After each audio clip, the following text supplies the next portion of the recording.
Dr. Eric Kelly III and a host of phenomenal speakers from all around the globe for this 7-day virtual event that you don't want to miss.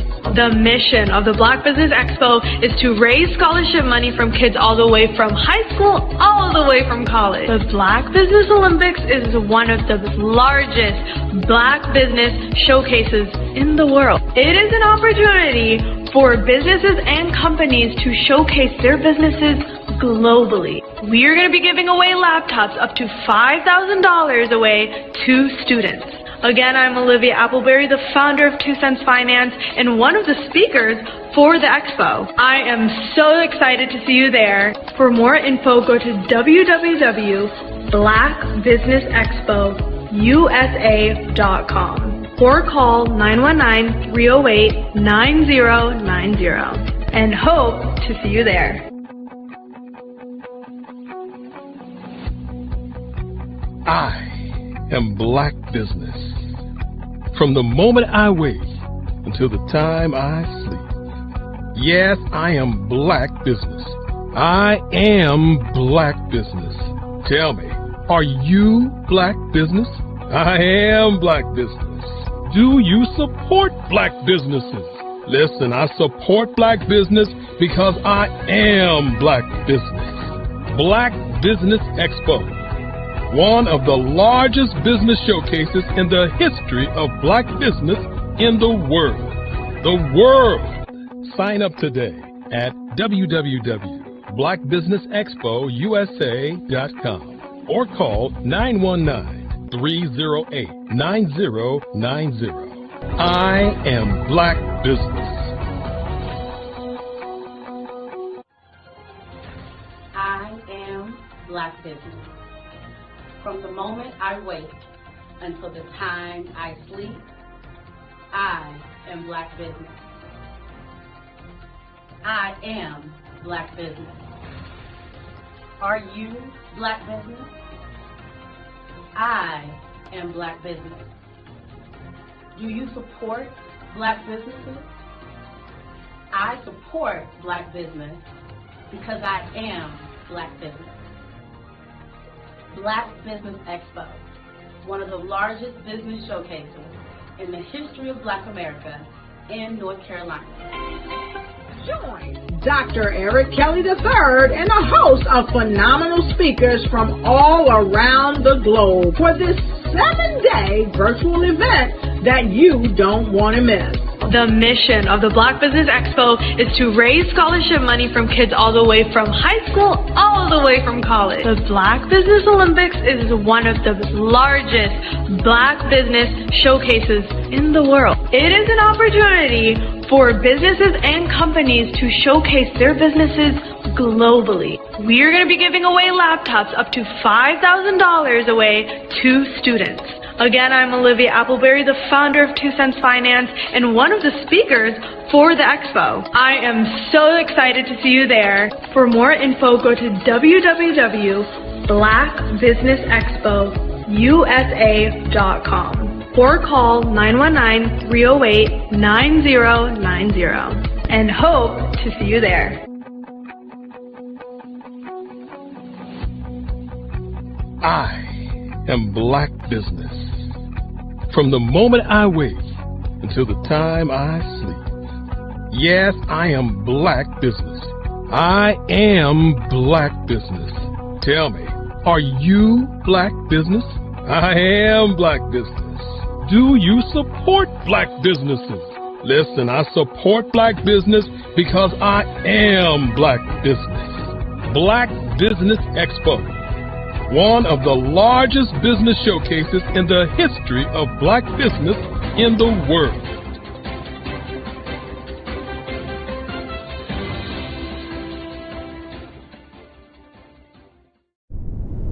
Welcome to the Follow the Brand e-commerce store where style meets quality. Dive into a world of exclusive apparel and unique designs. Whether you're looking for a statement piece or a casual tee, we've got something for everyone. Explore our diverse collection featuring brand t-shirts and custom designs.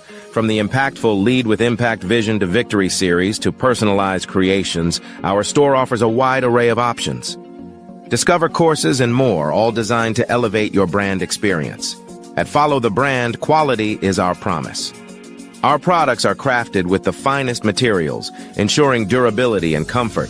Plus, we offer the best deals to our customers, making premium fashion accessible to all. Enjoy secure payment methods for a seamless shopping experience.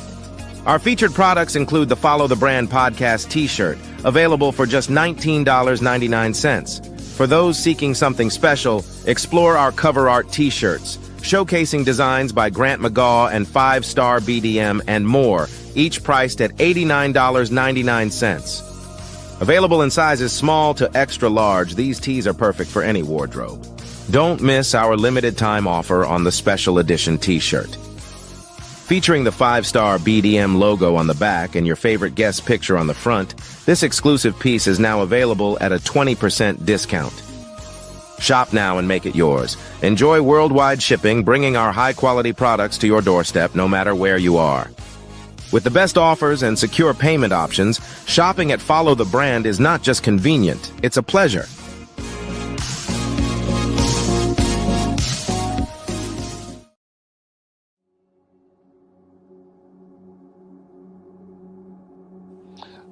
I was born and raised in southeastern West Virginia, the coal fields. My father was an AME minister.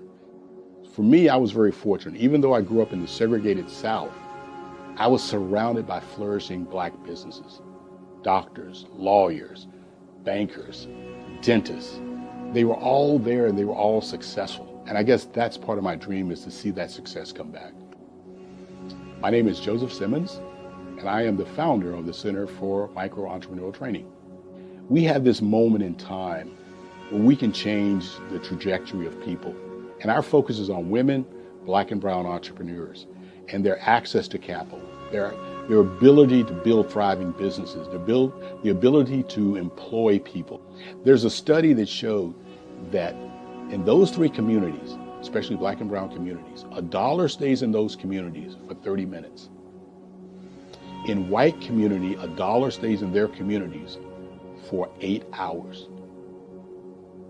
So think about it. For you in a Black or brown community to get gas, to get food, to go to a restaurant, you've got to leave your community, take those dollars out of that community and take it to another community that's already being well served. So if we can reverse that, if we can go from 30 minutes to an hour to 2 hours, that's progress. That's what we need to do. I was with SCORE. And then in May of 2020, of course, the events happened in regards to the murder of George Floyd. The other thing that I was experiencing was the denials of federal funds for small businesses. And it revolved around one thing. These businesses were not being prepared for grants and for government programs. And I came up with the idea for the Center for Micro-Entrepreneurial based off those two things. Morgan Stanley had a report out in 2020, first quarter, and they talked about there were 3 groups that were massively devastated by COVID-19 on their business. That was 1, women, number 2, Black, and number 3, brown entrepreneurs. The research showed that they had less cash on hand, they had less opportunity to go into a bank and get money, and they were very dependent on family and friends to keep their business up and running. If we can focus on those 3 groups, then we can have a dramatic impact on our communities. Really, the focus is on 3 areas. And those 3 areas are 1, the people, number 2, the courses, and number 3, a support network. Here at CMAT, we will provide you with the fundamentals for generational success. And you will be creating a vibrant community by attending our 5-day immersive training course.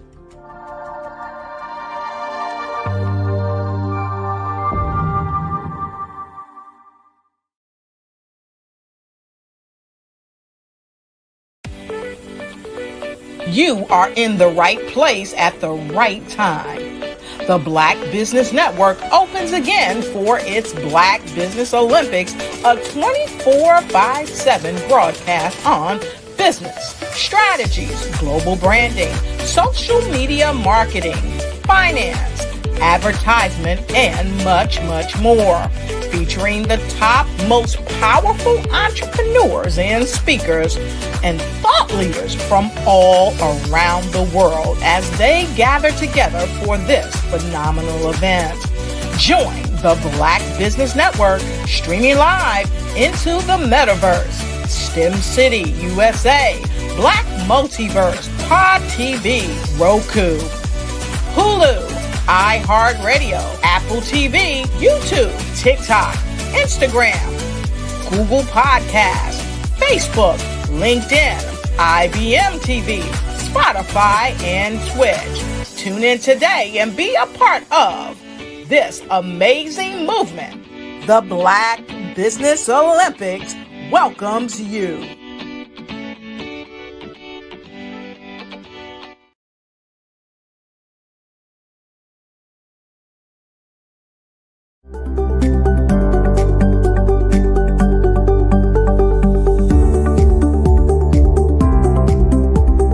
My name is Katie Bennett, and I own Lexicon Presents Publishing. We are a publishing and media company that helps you take your story and share it with the world.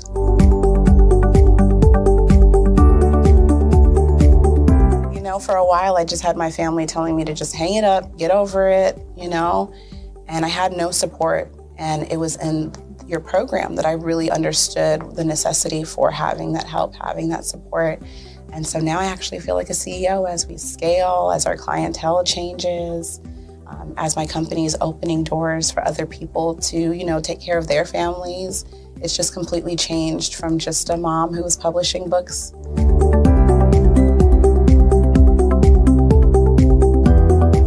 I was at a point where my job, although it was paying really well, wasn't enough. And my business was always in the red. And I was tired of it. And so I came in just hoping to get some sort of help to just not end up in the red every month.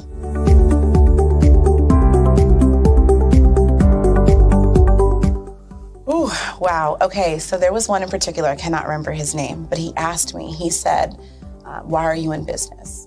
And I told him that I wanted to make a difference and I want to help my community. And he let me ramble on for a while. And then when I was done, he was like, okay, all of those things are great. They make you a humanitarian, not a business owner. And he was the one who told me, he's like, you have this great service and you're offering it at like a great value price. So to someone like myself, we don't know that we're going to get the value of what you're actually bringing. And so that gave me the confidence I needed to raise my price. It gave me the confidence to go after my actual client that I actually prefer to work with. And it really just changed everything for me. I don't think without him kind of giving me that push, I don't think I would have gotten to this point or position.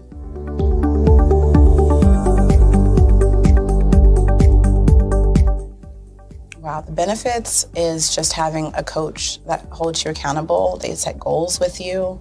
That's been my favorite part. She has amazing experience, and so she brings her strategies and her ideas, and she helped me narrow down, what services I actually wanted to offer, how I could actually continue to offer it, how many clients at one time could I have. All of the information that she's given has just really transformed my entire company. And so I know I would have never gotten to where I am today and having some of these partnerships that I'm, having now without her help.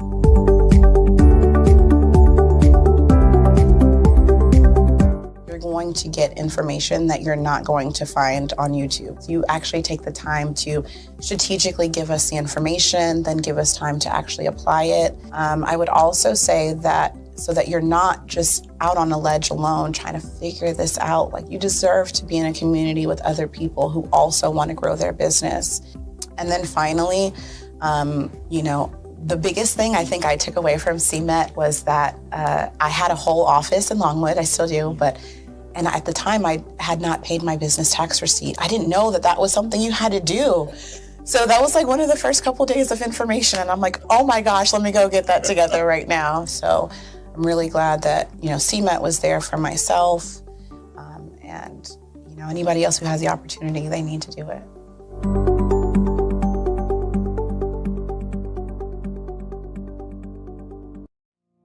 Did you know that approximately 333.34 million businesses exist today, according to a report from 2021? And you may be one of those businesses, or maybe you're not in the business market yet, but you're aspiring to be a business owner. Well, guess what? You're in the right place at the right time. Because let's face it, everything is about timing and opportunity. Hi, my name is Dr. Lotus Richey, and I'm the CEO and founder of the Lotus Richey Coaching and Consulting LLC, along with the Lotus Richey Ignite Show. 15 minutes of success with Dr. Lotus Richey, as well as books to boom your business and bring who you are. And today, I want to bring this amazing message to you about the Black Business Network and the Black Business Olympics. See, the Black Business Network and the Black Business Olympics is designed to help people just like you, that's right, that look like me, to take their business to the next level. Not just in your front yard or your backyard, but globally. The Black Business Network and Black Business Olympics is designed not to just help you survive, but to help you thrive. So join us today as we come together with businesses all around the world to support our students, our children, our young teens, our young entrepreneurs. What we do is we come together to help raise funds for students who are aspiring to be business entrepreneurs, who are aspiring and who are thriving in college. We endow them with a wonderful opportunity to gain scholarship of either a laptop or several thousands of dollars. And we invite you to help be a contributor to this amazing opportunity to help someone that looks just like you. So join us today at our website and let us connect with you and help you ignite and take flight in every area of your life on the Black Business Network and the Black Business Olympics. I'll see you on the other side.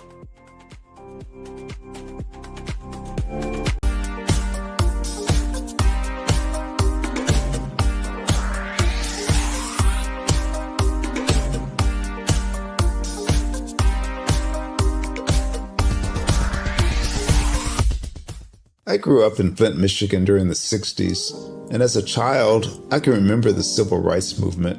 I remember our family huddling around our small black and white TV, and we'd watch all of the things that were going on in Alabama and Mississippi. Some of my older cousins were active in the movement, and each week we would have a large Sunday dinner with the extended family, and they would come back and tell us about all of the things that they had seen and done. As a child of about 8 or 9 years old, I always wanted to grow up and be a part of the movement, but by the time I became of age, it was all over. All of the marching was done. I always felt left out, that I didn't get a chance to participate in the civil rights movement. But little did I know that God had another plan for me as a computer instructor and database developer. But even then, it bothered me that I didn't see many people of color in my classes. That is when journalist Dr. John Ray introduced me to Dr. Joel Dudley Sr. and Dr. Eunice Dudley of Dudley Products, who had been mentored by the millionaire S.B. Fuller. Through Dr. Dudley, I was introduced to Dr. Lafayette Jones, past Vice President of Marketing for John H. Johnson of Johnson Publishing, and his wife, Sandra Miller Jones, who was a Vice President at Quaker Oats, and together they created SMSI, a national marketing firm. Dr. George C. Frazier of FrazierNet and the Power Networking Conference, Dr. Jackie Mayfield of ComproTax, founder of the largest Black-owned income tax service, and even billionaire Michael B. Roberts. They all believe that the way to close the wealth gap is through entrepreneurship, because we as a people had to overcome slavery, and secondly, obtain our civil rights to be able to eat in any restaurant or stay at any hotel that we wanted. But the third piece is economic equality. And now I am also convinced that we must become entrepreneurs, and to do so we must embrace technology and a strategy of global networking. That is why I created Every.Black, to use my vast experience as a computer instructor to teach entrepreneurs how to use technology and artificial intelligence in business. Every.Black members are listed in our online website directory, promoted in our digital newsletter, on our social media, and on our podcast. And we also conduct weekly virtual mastermind meetings where we read positive books, learn from the experts, while networking with like-minded individuals from around the world, educating them about every aspect of becoming a successful entrepreneur. That is what Every.Black is all about. Just go to www.every.black to take the AI and tech classes you need, to register for our mastermind meetings, and to join the Every.Black family. Visit us at www.every.black and sign up today. Just go to every.black, every.black. No .com, no .net. Just every.black. .black is the new .com. Bravery is not the absence of fear, but the ability to overcome it. We stand for those who defy suppression, who speak out, and those who walk the road less traveled. Everyone deserves to be seen and their voices to be heard. We're sparking a movement, growing a community of creators united by the desire for freedom, choice, equity, and ownership. At Fanbase, it's all for one and one for all. We support each other to guide, promote, and uplift you in a place where you can unapologetically be yourself. A place where your voice, ideas, and creativity are not just welcomed, but celebrated. We are Black founded, minority funded, and supported by a diverse, inclusive, powerful community that believes in the strength of authenticity and individual choice. Regardless of success or background, we welcome you. The marginalized, the underappreciated, the successful, the superstar. We're for all who seek a space to express themselves freely, where they are rewarded for being their authentic, true self. We transcend labels because only we have the right to define ourselves. We are built for the brave, the culture, the creators, and for the future where everyone has a power to shape their own destiny, where all are empowered, voices are amplified, and freedom is embraced. For the first time, you have a chance to own the platform you helped make popular. It's a revolution, a movement in how we connect, create, and share. Everyone is a creator, and everyone has a fan base.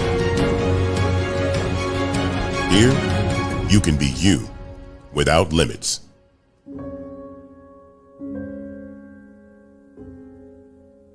I was born in a little village on the island of Haiti.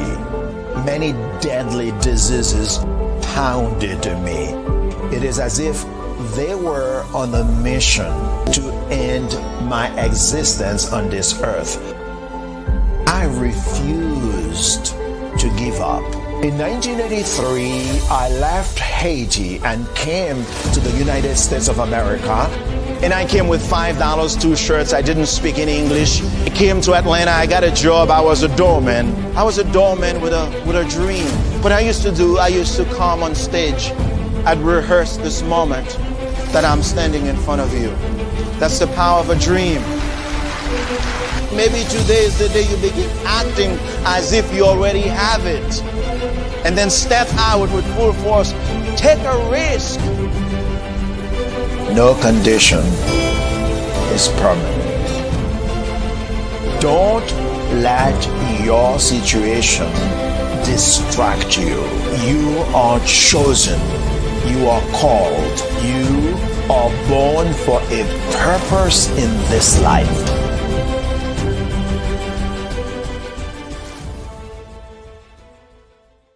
Are you a forward-thinking entrepreneur or business owner?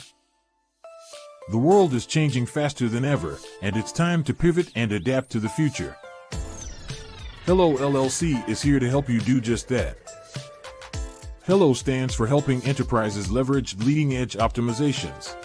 Our innovative solutions can streamline operations, reduce overhead costs, and give you a competitive edge in a market projected to reach $5 trillion by 2030. By pivoting to the metaverse, Businesses can tap into a rapidly growing market that is projected to be a significant part of daily life for 25% of Americans by 2026. As a full digital metaverse agency, the Hello LLC can help you create custom solutions to streamline operations, increase productivity, reduce costs, and drive brand recognition. Why should you pivot to the metaverse with the Hello LLC? By leveraging cutting-edge technology, you can provide immersive experiences for your customers, expand your global reach, and unlock new revenue streams. Contact us today to make the pivot.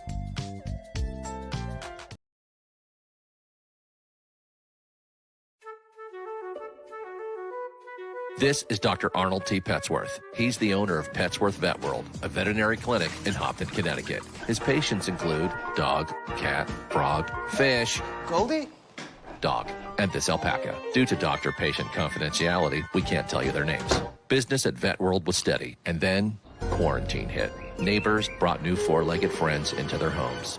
Bunnies. Bunnies everywhere. Dr. Petsworth welcomed these new patients with open arms. The only problem? There were more appointments than he could manage. That's when Dr. Petsworth turned to his American Express business card, which offers spending potential that's built for his changing business needs. He decided to hire a new assistant.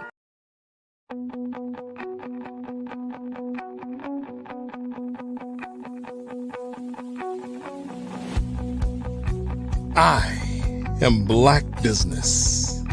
From the moment I wake until the time I sleep. Yes, I am Black Business. I am Black Business. Tell me, are you Black Business? I am Black Business. Do you support Black businesses? Listen, I support Black business because I am Black Business. Black Business Expo, one of the largest business showcases in the history of Black business in the world. The world.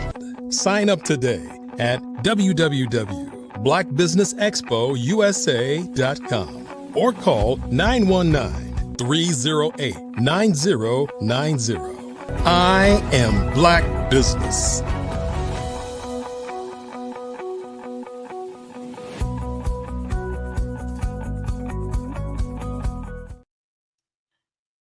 Good afternoon, business owners, entrepreneurs, thought leaders, and corporations. Welcome to the Black Business Network. My name is Andrea Adams, and I am your business moderator for this session on the Black Business Network. The Black Business Network is a 24-hour business network showcasing Black businesses, business owners, entrepreneurs, and thought leaders worldwide. We have speakers from North Carolina, London, Singapore, Africa, Japan, and cities all over the United States. The Black Business Network is a global community sharing its business knowledge to empower, inspire, and educate businesses about business.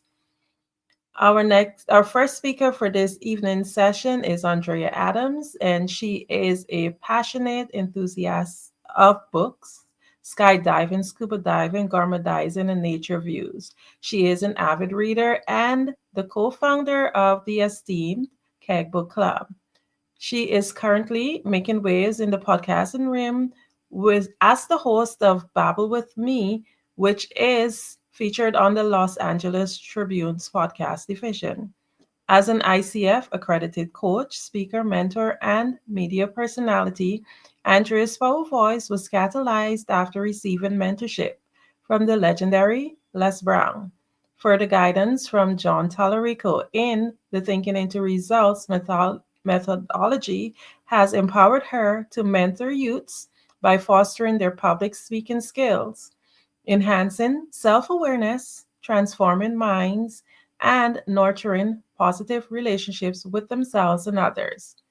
Notably, she has also benefited from the mentorship of Michael Silvers at the Mentor Studio. As an accomplished author, she has held the distinction of being a multi-best-selling author and passionately advocates for the A21.org, which is dedicated to ending modern-day slavery and human trafficking.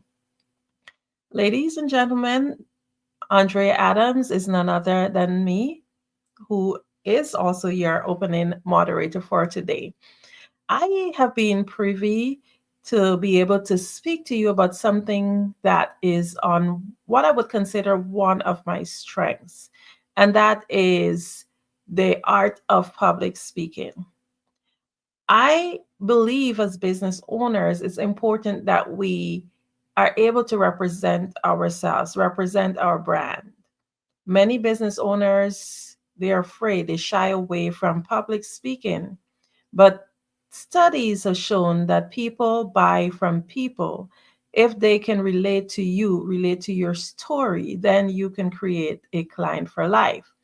And how can you do that? You can do that by speaking your wealth, turning your story into success. Have you ever really thought about the power of your story? Think about it. We all have a story. We all have experiences. We all have triumphs. We all have challenges. But how many of us leverage that story to create success? How many of us use that story to build wealth? Today, I'm going to show you how you can turn that unique journey into something that not only inspires others, but something that can create opportunities for you to thrive. Most importantly, I'll walk you through the key strategies that will help you overcome fears that often hold us back from sharing our stories with confidence. We live in a world that thrives on connection. People want to hear real stories, stories that deals with challenges, stories that show growth, stories that resonate with their own experiences. Your voice, your story is your most powerful asset. And it's not just words, but it gives you the ability to be able to inspire others, to connect with them, to build wealth. I personally can understand this because I've had the privilege of finding Global Kids Speak. And this is an organization that helps to empower children to find their voices. I've actually witnessed the transformation of storytelling in the lives of these children.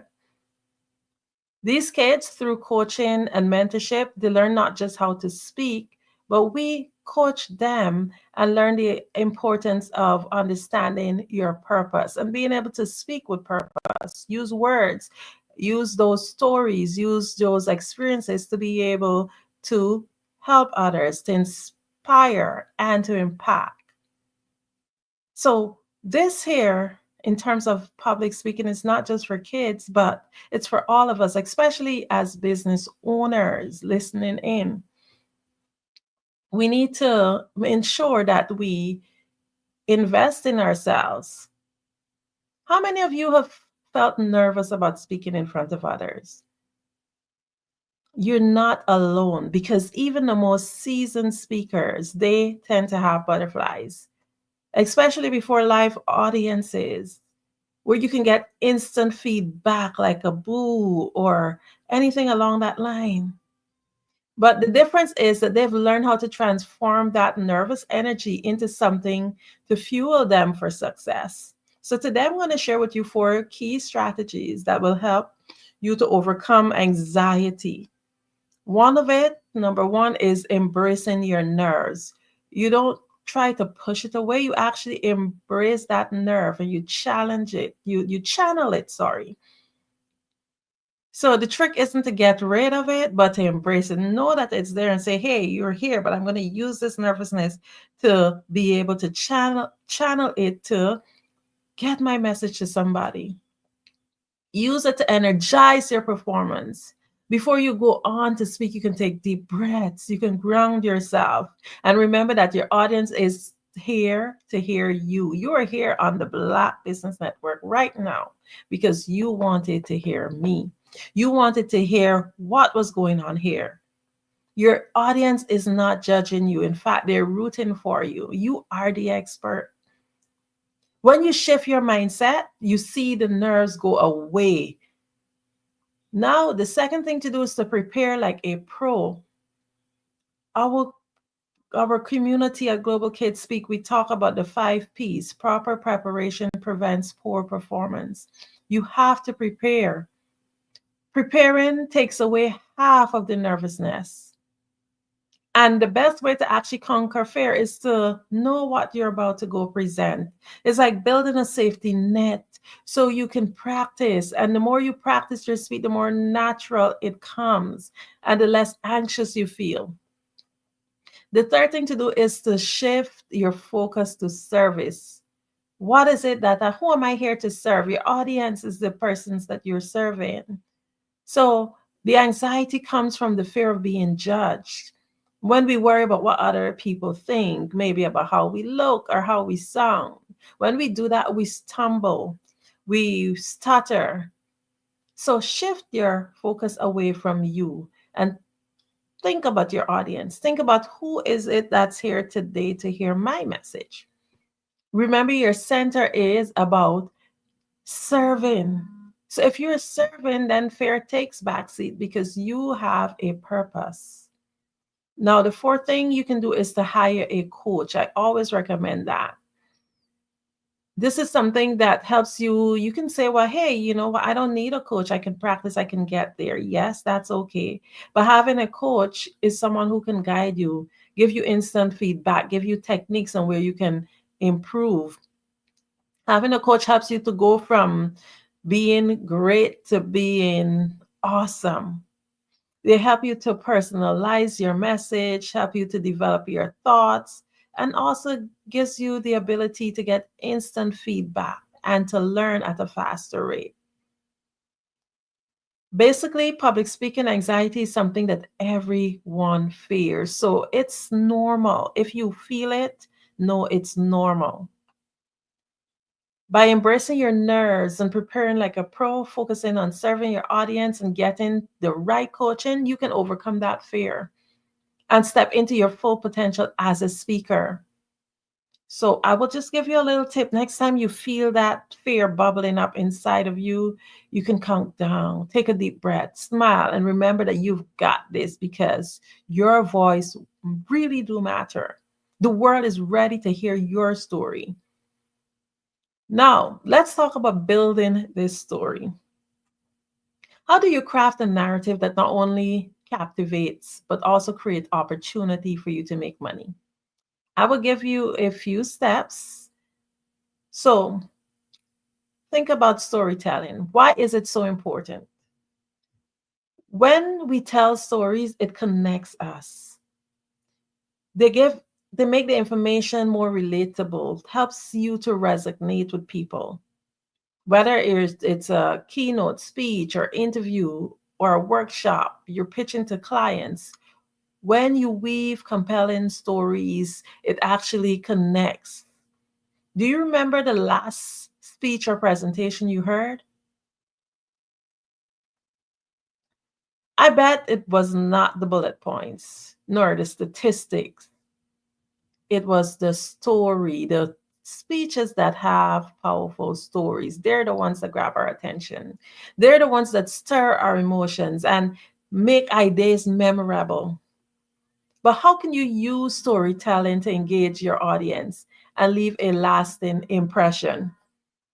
It is a true honor to stand before you today to explore one of the most compelling aspects of human communication, and that is storytelling. We've all heard the saying, everyone loves a good story. But what is it about stories that captivates us, drives us to action, or deeply touches our heart? Make sure you grab your pen and your paper because what I'm about to tell you is the core. This here lies in the foundation of persuasive communication, whether it's written, whether it's spoken. And that is ethos, pathos, and logos. I will break down each of them for you, but I will emphasize why pathos appeals more to the emotion and why it is the potent force in storytelling. We're going to begin with ethos first. I hope you're taking your notes. which refers to the credibility and the character of the speaker or the storyteller. In storytelling, ethos is essential because it enables trust. When we listen to someone tell a story, we want to know, can I believe this person? Are they knowledgeable? Are they authentic? Is it worth my attention? Ethos actually helps the audience to feel confident in the speaker's integrity and think about how we are more likely to believe. I want you to think like if we are listening to a doctor, you're more likely to believe a doctor discussing health advice or a business leader talking about industry trends. Their experience lends authority to their words. So in storytelling, ethos is important. Then there is logos, which is the power of logic. We need to have a logical appeal because this aspect of storytelling appeals basically to our sense of reason, like the facts, the figures, the stats. There are some people who really they have to get that in order to understand the why. The logos basically helps to go to the why behind the message. These are the facts that backs this. This is the foundation. Like right now, these tips I'm giving you are basically the logos, the why, the foundation of stuff. Logos give the audience something concrete to hold on to, or like a framework to understand what message it is that you're trying to get out. But now let's talk about the logos, the emotional core, the pathos, which is the emotional core, the emotional appeal. This is where the magic of storytelling lies. Pathos, which is in the heart of any story, any compelling story. Because and while ethos and logos are strong and they're still a core, they're not less important. They are actually just as important. But there's something about pathos that really, I would say, it's like the cherry on top of the cake. Pathos is what connects the speaker to the listener at a deeply emotional level. And I will tell you in a minute, why is it that pathos is the cherry on top of the cake? Pathos taps into our emotion. We are emotional people. Fear, hope, love, anger, sadness, all of these creates a personal connection that logic alone cannot achieve. People may forget details or they may forget the data, but they will never forget how a story made them feel. They will never, ever do that. So, why is pathos the most powerful and important element? The answer lies in actually a psychological explanation because human beings are emotional creatures, and research have shows that emotion drives action even more than logic could. Studies from behavioral psychology and neuroscientists reveal that our decisions are always rooted in feelings. There is a psychologist, Daniel Kahneman. When he did some studies, he actually showed a groundbreaking revelation that our choices, our ability to make decisions are far more linked to our pathos, our emotion. When they studied someone who has had brain damage, they understood that that person could not make decisions without emotion. They were given all the information, the logical being and the credibility of the person, the logos and the ethos, but they could not make a decision when that part of their brain that dealt with their emotions was damaged. How crazy is that? So another study by Antonio Damaso, a prominent neuroscientist, shows that emotions are not only a driving force in terms of decision making, but it's also essential. It actually discovered that people with brain damage in areas responsible for processing emotions cannot make decisions. So, in the world of marketing and advertising, emotion based strategies consistently outperform those that are solely based on reason. So, with that said, you have your brands, you have yourself. Tell your story. Because I would have seen that. I'm thinking in an example with Jamie Lee Kern. This was the lady that wrote the book Worthy. She used emotions. She told her story. She was the founder of a makeup line. And while trying to build that brand, it was so hard. But when she started becoming vulnerable, telling her story, showing her skin in its natural state, that's when she was able to resonate with people. When it's heartwarming, when you are authentic, when you use emotions, that's when people buy, support, or donate. So it's about the emotional connection. So a story that resonates with us emotionally in our brains, it activates something, and it activates something that actually causes us to feel empathy. So empathy is the key. Storytelling is driven by pathos, which creates empathy, and empathy allows people to take action because people feel as if they're understood. They feel as if they are liked. According to Maya Angelou, people forget what you said. People will forget what you said, but people will never forget how you made them feel. Now, when you put ethos, logos, and pathos in harmony, you have a powerful story, an extremely powerful story. As you craft your next speech and your presentation or your conversation, remember this, that while facts do inform, emotions inspire. Facts inform, emotions inspire. I hope you're taking notes. Pathos is what makes your story memorable, relatable, and most importantly, actionable. Whether you're aiming to influence, persuade, inspire, lead with pathos, lead with emotion. It's the key to your success. How can you weave emotions into your narrative to create a lasting impact? That's what I want you to think about. How can you weave emotions into your narrative to create a lasting impact? Choose a story that's relevant. Know the central theme. Is it about overcoming adversity, achieving success? Is it about valuable lessons learned through failure? Think about it. Think about the moments that shape you and why they matter. And that will be the heart of your story.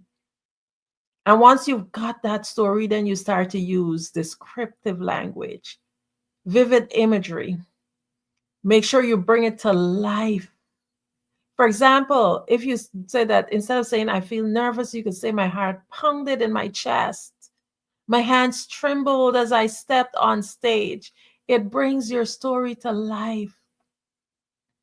Now, remember, your story should also have structure. A good story has clear structure. So think of your story as a journey, beginning, middle, end.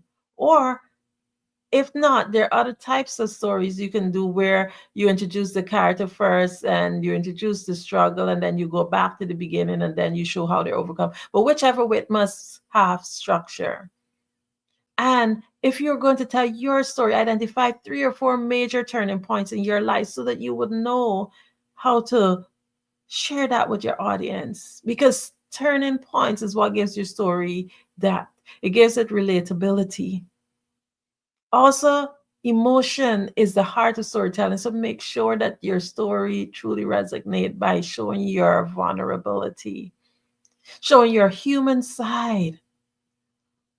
Now, ensure that you conclude, have a powerful conclusion, and ensure that you practice daily. Like any skill, storytelling takes practice. You need to rehearse your story multiple times. Make sure it flows naturally. Make sure it fits in with your speech. Practice, practice, practice. Because that's the way how you're going to be able to give a sound delivery.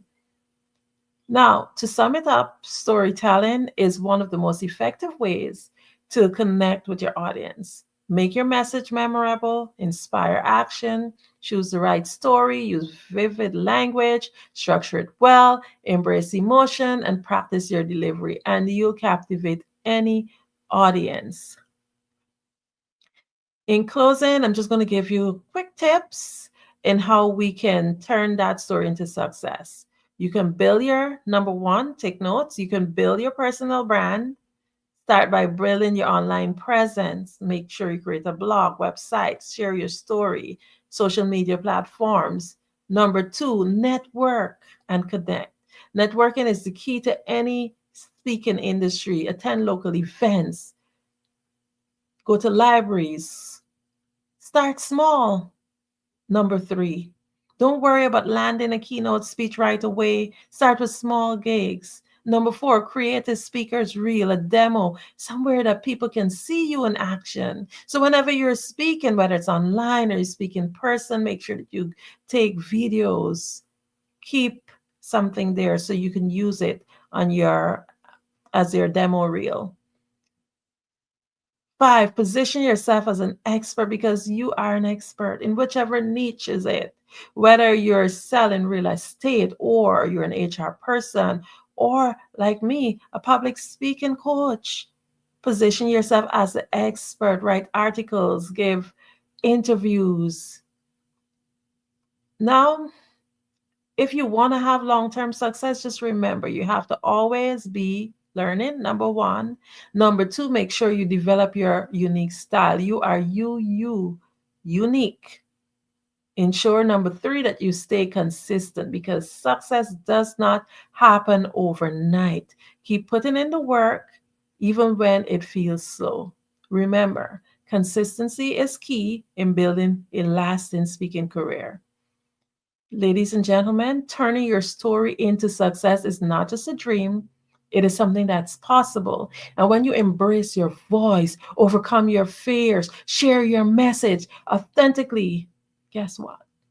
Opportunities will follow because your story, it has value. Your story, it has potential to change lives. And it can create wealth. So I challenge you today to take the first step. Craft your story, invest in yourself, and go after those speaking gigs because guess what? The world needs your voice. Thank you so much. I'm Andrea Adams. I am a public speaking coach. I am the founder of Global Kids Speak LLC. I help your children to be able to develop their communication skills through oratory means, writing means, reading, and also, I do have a public competition where your children are able to be in the real life scene, where they can go on real life platforms and practice skills. Thank you. And thank you so much for being with us today. And remember, genius is common, and I'll see you on the other side. Thank you. Hello, I am Dr. Eric Kelly III, the visionary strategist and founder of the Black Business Olympics. I invite you to showcase your Black-owned businesses on the Black Business Network global stage. The Black Business Olympics is a global Black Business Network platform that propels Black-owned businesses into the international spotlight. By showcasing your business on the Black Business Olympics platform, you can reach a worldwide audience of potential customers, partners, and investors. You can also establish yourself as a thought leader, an expert in your field, attract lucrative partnerships, and more speaking engagements. In addition, the Black Business Olympics platform provides a valuable opportunity to connect and collaborate with like-minded entrepreneurs and business professionals from around the world. This can lead to new business opportunities, ideas, and relationships. Finally, by sharing your story and expertise on the Black Business Olympics platform, you can inspire and empower others. This is a powerful way to make a positive impact on the world and leave a lasting legacy. If you are a Black-owned business owner, I encourage you to seize the opportunity to showcase your business on the Black Business Olympics platform. It is a once-in-a-lifetime opportunity to make an indelible mark on the world. Be one of the 1,000 visionary entrepreneurs who are changing students' lives, shaping industries, and leaving an unforgettable legacy for their families. Unleash your voice on our global stage and watch your business thrive. Black Business Olympics is one of the largest Black business showcases in the history of Black business in the world. Yes, the entire world. Just give me a call today at 919-308-9090.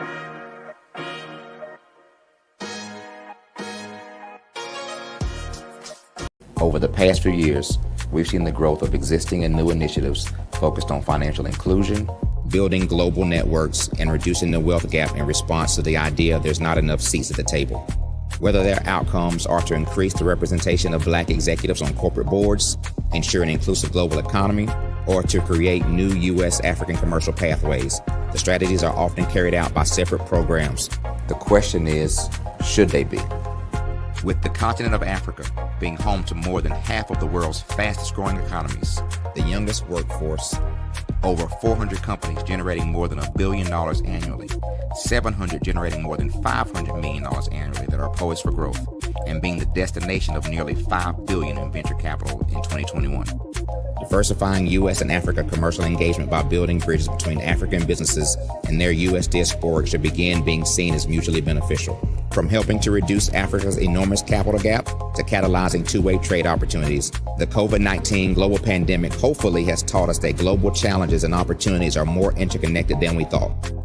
During the pandemic, African companies like Unicorn Flutterwave, insurance provider Reliance Health, ride-hailing app Yasir, and 54Gene, the continent's first bank of DNA on people of African descent, proved that when African companies have access to networks, capital, and information, they grow big, grow fast, and create solutions that are valuable to the world.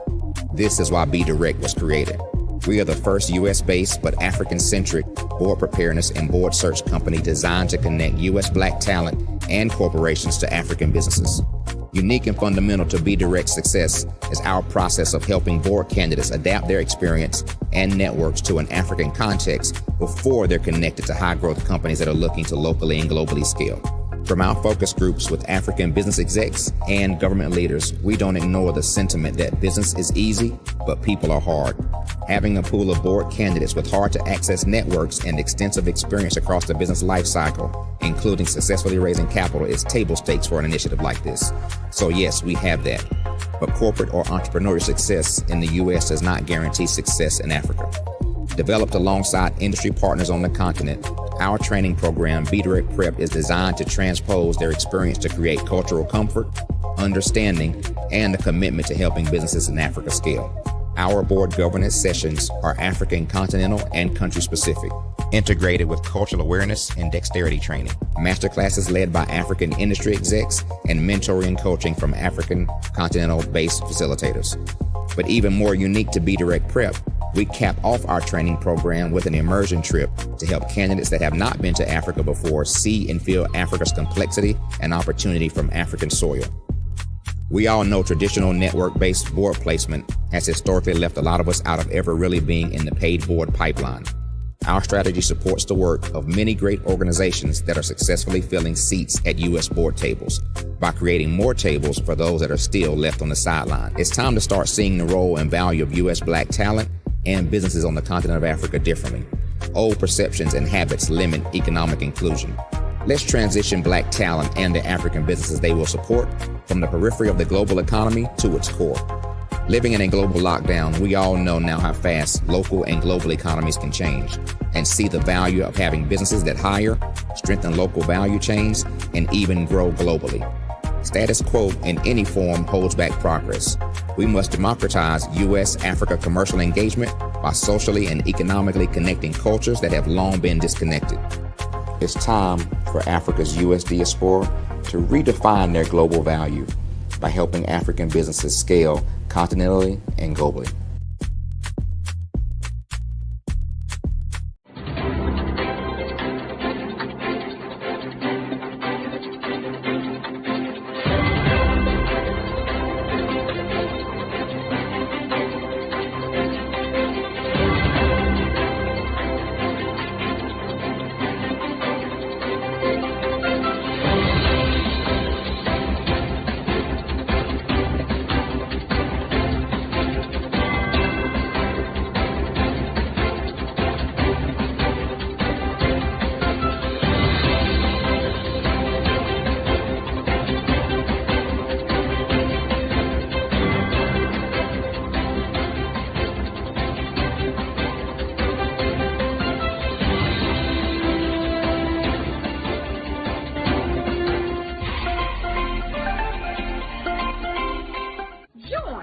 Dr. Eric Kelly III and a host of phenomenal speakers from all around the globe for this 7-day virtual event that you don't want to miss. The mission of the Black Business Expo is to raise scholarship money from kids all the way from high school all the way from college. The Black Business Olympics is one of the largest Black business showcases in the world. It is an opportunity for businesses and companies to showcase their businesses globally. We are going to be giving away laptops up to $5,000 away to students. Again, I'm Olivia Appleberry, the founder of 2 Cents Finance and one of the speakers for the expo. I am so excited to see you there. For more info, go to www.blackbusinessexpousa.com or call 919-308-9090 and hope to see you there. I am Black Business. From the moment I wake until the time I sleep. Yes, I am Black Business. I am Black Business. Tell me, are you Black Business? I am Black Business. Do you support Black businesses? Listen, I support Black business because I am Black Business. Black Business Expo, one of the largest business showcases in the history of Black business in the world. The world! Sign up today at www.blackbusinessexpousa.com or call 919-308-9090. I am Black Business. I am Black Business. From the moment I wake until the time I sleep, I am Black Business. I am Black Business. Are you Black Business? I am Black Business. Do you support Black businesses? I support Black business because I am Black Business. Black Business Expo, one of the largest business showcases in the history of Black America in North Carolina. Join Dr. Eric Kelly III and a host of phenomenal speakers from all around the globe for this 7-day virtual event that you don't want to miss. The mission of the Black Business Expo is to raise scholarship money from kids all the way from high school all the way from college. The Black Business Olympics is one of the largest Black business showcases in the world. It is an opportunity for businesses and companies to showcase their businesses globally. We are going to be giving away laptops up to $5,000 away to students. Again, I'm Olivia Appleberry, the founder of 2 Cents Finance and one of the speakers for the expo. I am so excited to see you there. For more info, go to www.blackbusinessexpousa.com or call 919-308-9090 and hope to see you there. I am Black Business. From the moment I wake until the time I sleep. Yes, I am Black Business. I am Black Business. Tell me, are you Black Business? I am Black Business. Do you support Black businesses? Listen, I support Black business because I am Black Business. Black Business Expo, one of the largest business showcases in the history of Black business in the world.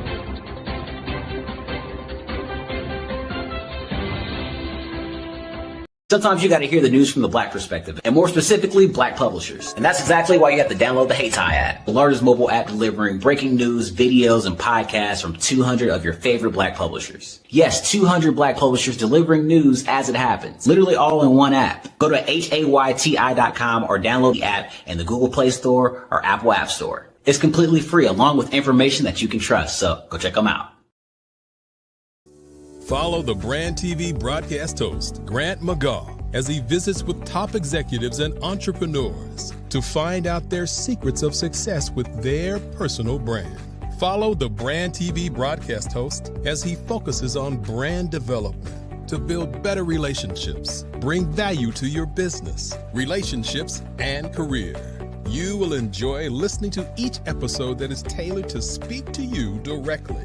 If you're looking for this type of clarity in terms of building your brand, you have tuned into the right station. Each episode will help you to shape a conversation in the 5-star BDM network of 20,000 professionals and become a springboard for your corporate engagement and business opportunities. Each guest will frame their story in the areas of personal branding, business development, career development, financial empowerment, and technology innovation. Grant McGaw explains why he is the CEO and owner of his own professional career. Grant is an accomplished business leader and entrepreneur who wants to give back to individuals to grow their personal brand strategy. Tune in as he weaves his story about new possibilities, while to you exceed expectations. If you love storytelling, this show will make for fun.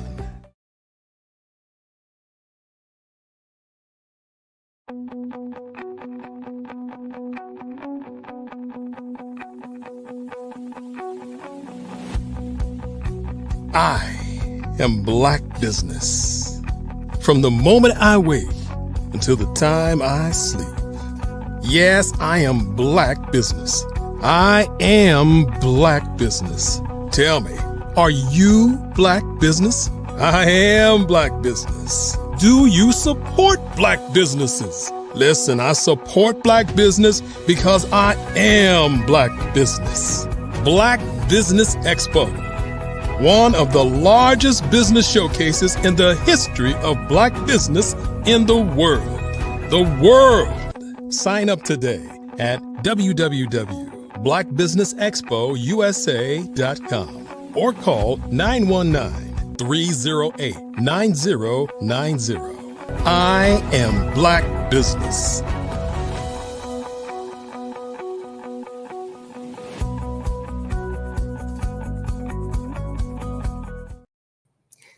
Good day, business owners, entrepreneurs, thought leaders, and corporations. Welcome to the Black Business Network.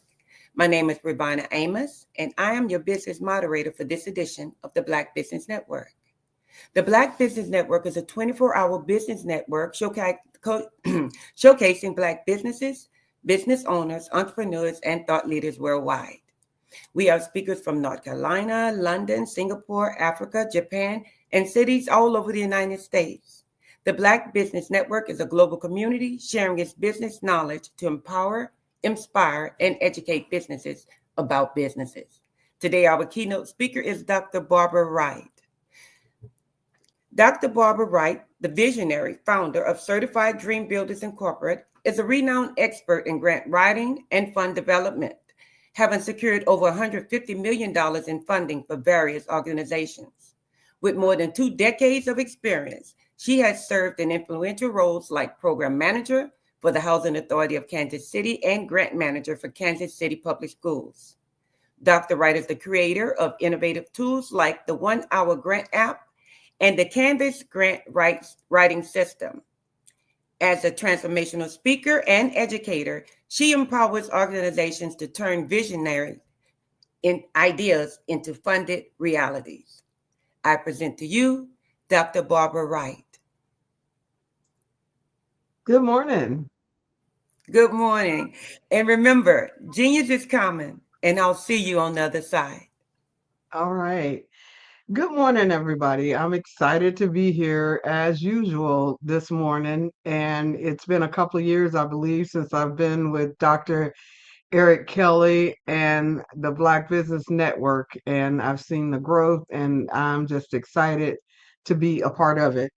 Today, I'd like to share what I envision as the changes that are about to take place. Every time we get a new administration, a new presidential administration, or we get new politicians elected to office, there are going to be some changes.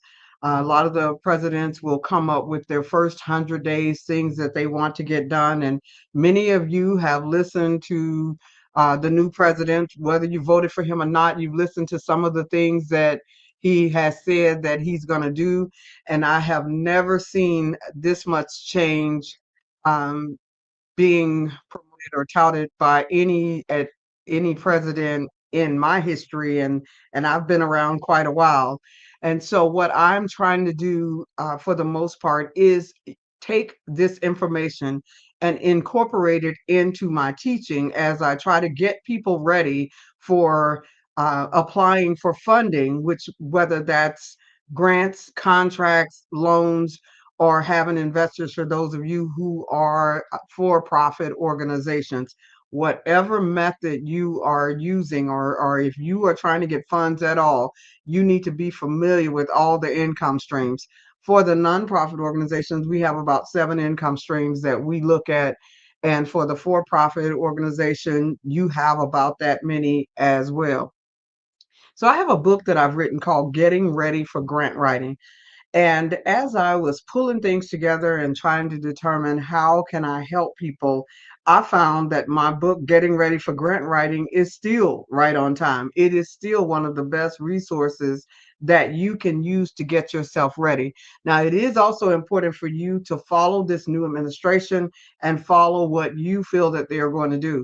Now, as far as I'm concerned, I believe that we may have a president, but we also have an advisor out there that's probably going to be just as influential as the president, and that's Elon, in the person of Elon Musk. So I do believe that it's important for you not only to watch your president and watch what is happening in the White House, but also watch what is happening in Elon's house, as well as the top 15 billionaires that are in this country. I believe that is one of the best ways for you to stay ready, be ready, get ready, and stay ready for this ride that we are about to go on. And when I talk about the ride that we're about to go on, all I can go on is what has been said on the campaign trail, or what I have understood on the campaign trail, and what I have understood that's been said after the campaign trail. So one of the things that I hear a lot of is federal cuts, up to as much as 70%. And that's why I think the influence of Elon is major, because I think he cut the budget of Twitter for about 70%. So I'm hearing that number for the federal government as well. Right now, there are 2.3 million people employed by the federal government. About 61% of those are white, about 18% of those are Black. I believe about 9% are Hispanic, and it drops from Asian. There's about 3%, I believe, and it drops from there for the rest of America. But that's a lot of people. It's over 900 people for whites. If they did just by race, if they did it by race, there's over 900 whites that are receiving, that are working for the government. You've got, and that's just the 1.6, which would be the 70%, 1.6 million. 900,000 of those, over 900, probably about 960,000 of those are white, about 240,000 are Black, and then you have about 151,000 that's Hispanic, and it falls down from there, about 30,000 Asian, so on and so forth. I like getting all of these stats so that I kind of have an idea of what might happen. That would probably be the worst case scenario. If that happened, how are you going to be ready to create your next income stream? Because if AI can do all the jobs better than us, and there's less likely to be as many jobs, how are you going to make it? How are you going to stir up those gifts that are in you so that you can get funding for your new organization? And that's what this is about. So those agencies that might be cut, some of those might be the Environmental Protection Agency. The Department of Education has been majorly talked about. The Department of Health and Human Services is majorly talked about. The Department of Housing and Urban Development is majorly talked about, which has a majority of Black people. State Department and Foreign Aid is another area that they've talked about cutting, and the National Endowment of the Arts and the National Endowment of the Humanities, which only has about 150 people in each one of those agencies. So there's a lot less jobs to be lost there. I think it's about 300 jobs. And if you take the 18%, which would probably be minority, then that would tell you, and it may even be less than that in those two areas. But that's what we have to look at. Right now, the Environmental Protection Agency has 14,000 employees. Department of Education has 3,900. Health and Human Services has 80,000. Department of Housing and Urban Development has about 7,500 employees. Department of State has about 75,000. And National Endowment of the Arts and Humanities, as I said, have about 150 each. So that's the number in these areas. If they're talking about cutting about 70% of the workforce from the feds, period, there's got to be more agencies that's going to be targeted, because that's not the 70%. And I already told you how many percent of those were Black, Hispanic. Um, you've got to be ready for whichever way this goes. If it doesn't happen, then we're good. But some people out there think because they're a certain ethnic group or whatever, they have some kind of privilege. But I'm afraid some of them are going to even be in for a rude awakening when they finally realize that they're not in the top 1%. And for those of you who can read between the lines, you know exactly what I'm talking about. So the impact of the new administration may include budget reallocations. It may include regulatory changes. It may include focus areas of change. It may include disruptions of the existing services. The potential fundable areas. What areas may be fundable with this change? The areas that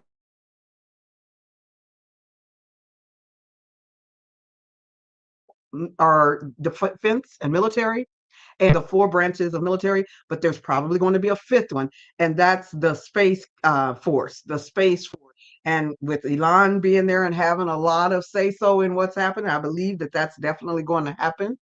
The infrastructure, there was an emphasis on funding infrastructure projects, and that includes roads and bridges, airports, aimed at stimulating growth. And I believe that's going to continue. So if you're interested in infrastructure, construction, if you are doing workforce development and training people for construction, I believe you're going to be okay.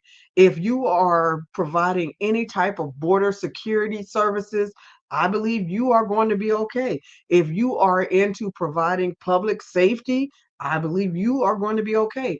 Veterans Affairs, if you're doing anything for veterans, I believe you're going to be okay. And you may even get additional funding. If you are in law enforcement, if you are doing any type of law enforcement, community law enforcement, any of that, I believe that you're going to be okay. Space exploration, as I said, the new Space Force may be ready to go. Maybe your young people want to be in the Space Force. I don't know. If they have done their science, technology, engineering, and math, they may be one of those that would possibly be in Elon's Space Force. So space exploration is going to be one of the major areas. Unless something major change, I believe that's one that we are going to be looking at. And then the economic initiatives. There's going to be support for economic initiatives for those especially aimed at boosting manufacturing and trade policies that favor America and Americans. So those are some of the things that you can expect through this administration.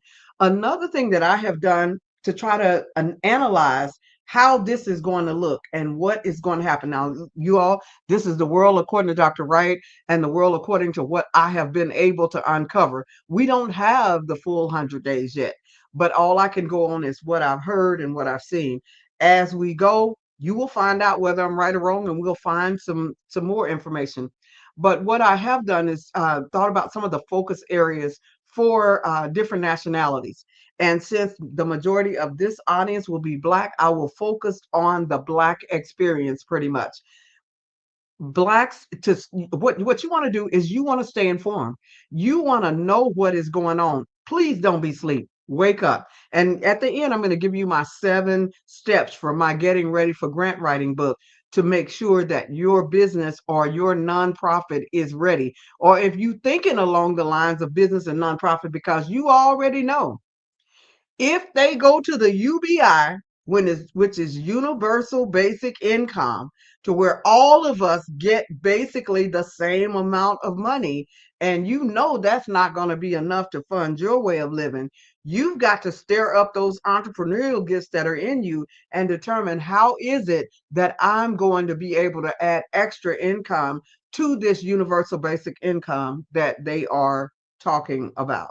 Some of you say, I don't care if they give a universal basic income and it's as good as it was during COVID, because they kind of got us ready for it during COVID when they were giving out, some of that COVID money.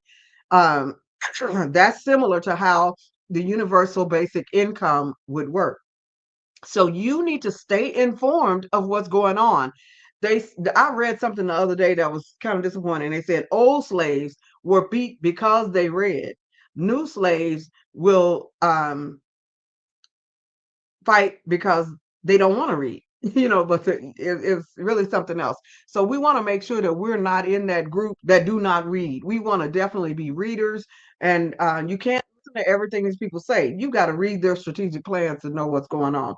So the first thing that Black-owned businesses and nonprofits and just Black individuals can do is leverage the networks like the National Black Chambers of Commerce's, the NAACP. Hopefully, they're keeping up with what is going on and they can inform people. It's probably more important than ever now to join some of these organizations so that you can get informed as to what's going on.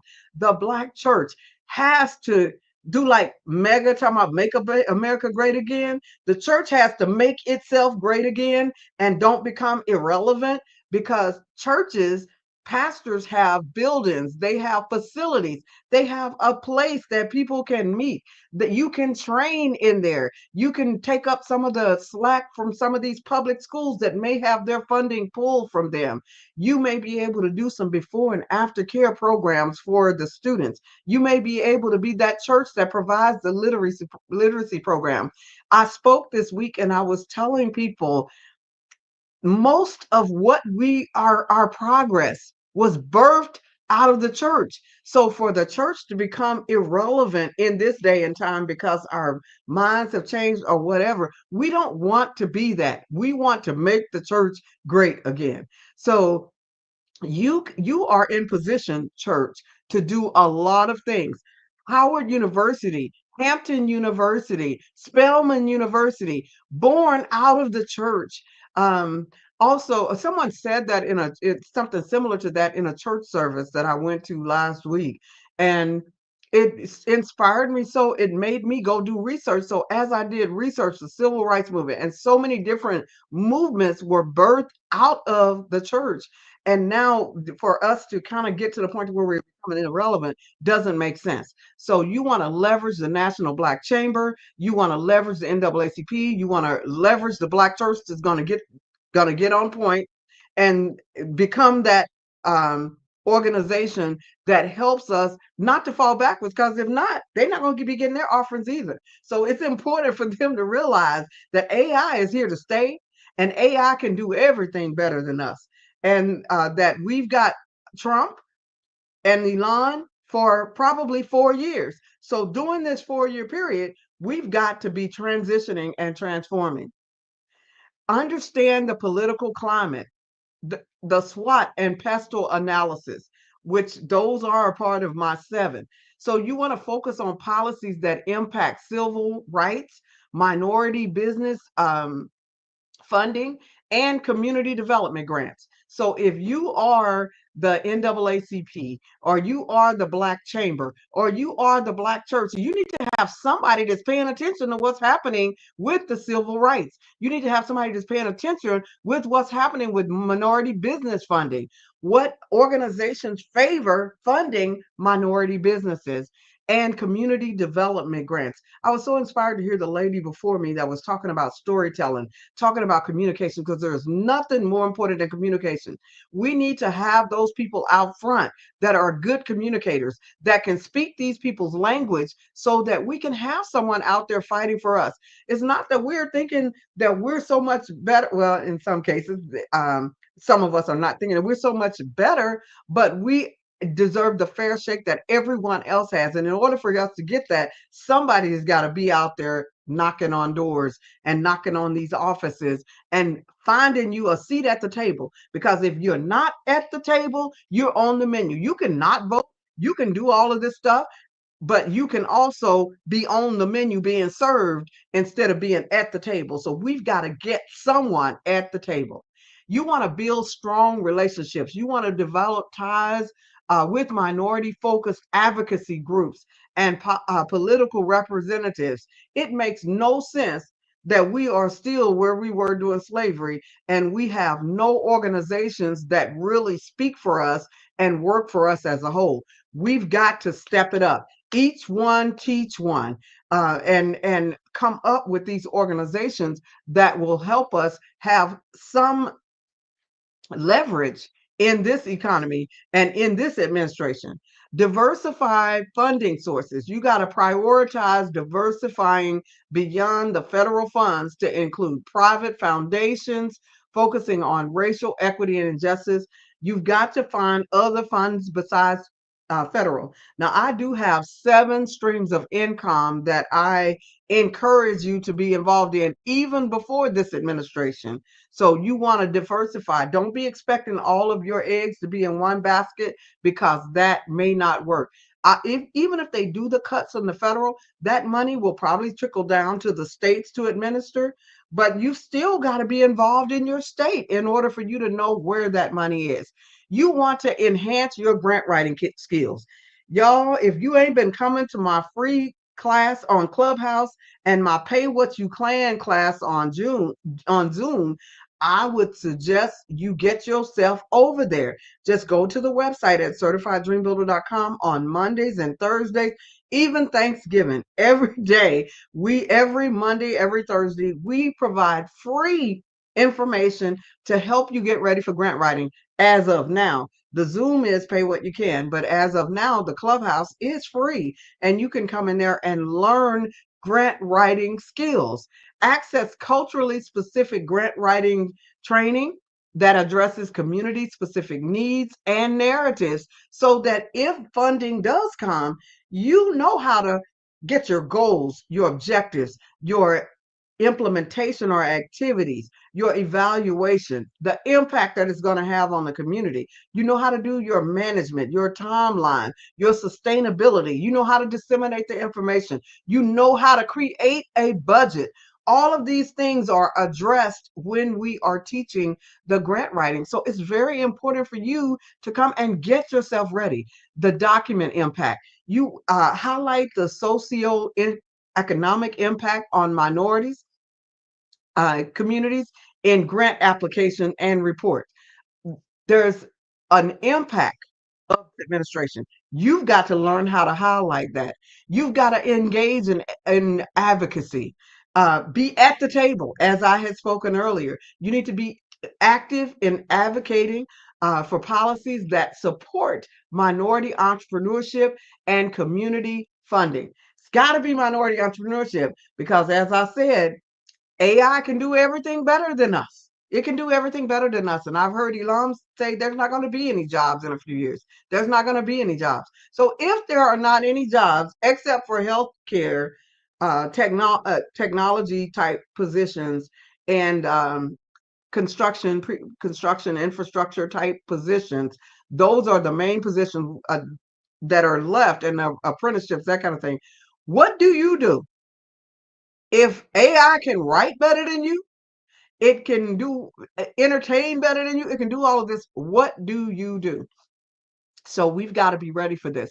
Cultivate transparency, maintain clear and transparent financial practices to build trust with funders and stakeholders.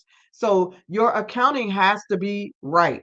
You want to prepare for increased scrutiny. There may be scrutiny on what you do. So be prepared to meet higher scrutiny levels by maintaining impeccable compliance records, because if not, they're coming after you. Those of you who ain't been dotting every I and crossing every T, and you've been doing things kind of like you wanted because there was not a lot of oversight. Maybe you had friends at the Fed and you know every year you was going to get that grant. It's already been changed in the foundations in the lower end. They changed theirs. But now you're going to have this on the federal side too. So you've got to be ready for that scrutiny. Adopt agile planning. Remain flexible. You've got to be flexible. In this administration, we don't know which direction he is truly legitimately going to go, but you definitely want to be flexible. You want to focus on collaboration. We must learn to work together. You want to collaborate with other minority businesses to strengthen the community resilience. Sometimes that seems like it's hard for us. For some of us, not all of us, some people will come together and they will get things done. But I need more of us to come together and get things done. We don't want our money leaving out of the community in 6 hours. And I know people say that's not true, but a lot of it is because we don't own the businesses. If you own the businesses and you are treating people with dignity and respect and you're doing what you're supposed to do, you might be able to hold that business in your community a little while longer. You want to leverage technology. Use technology to reach a broader audience and improve efficiencies, especially in communities with limited resources, which is ours. Strengthen community ties. Enhance connections within the local community to support grassroots movements and develop improve your local developments. Now, the areas that I talked about, the NAACP, your Chamber of Commerce's, and your Black church, those are some of the major areas, the major players that are in our neighborhood.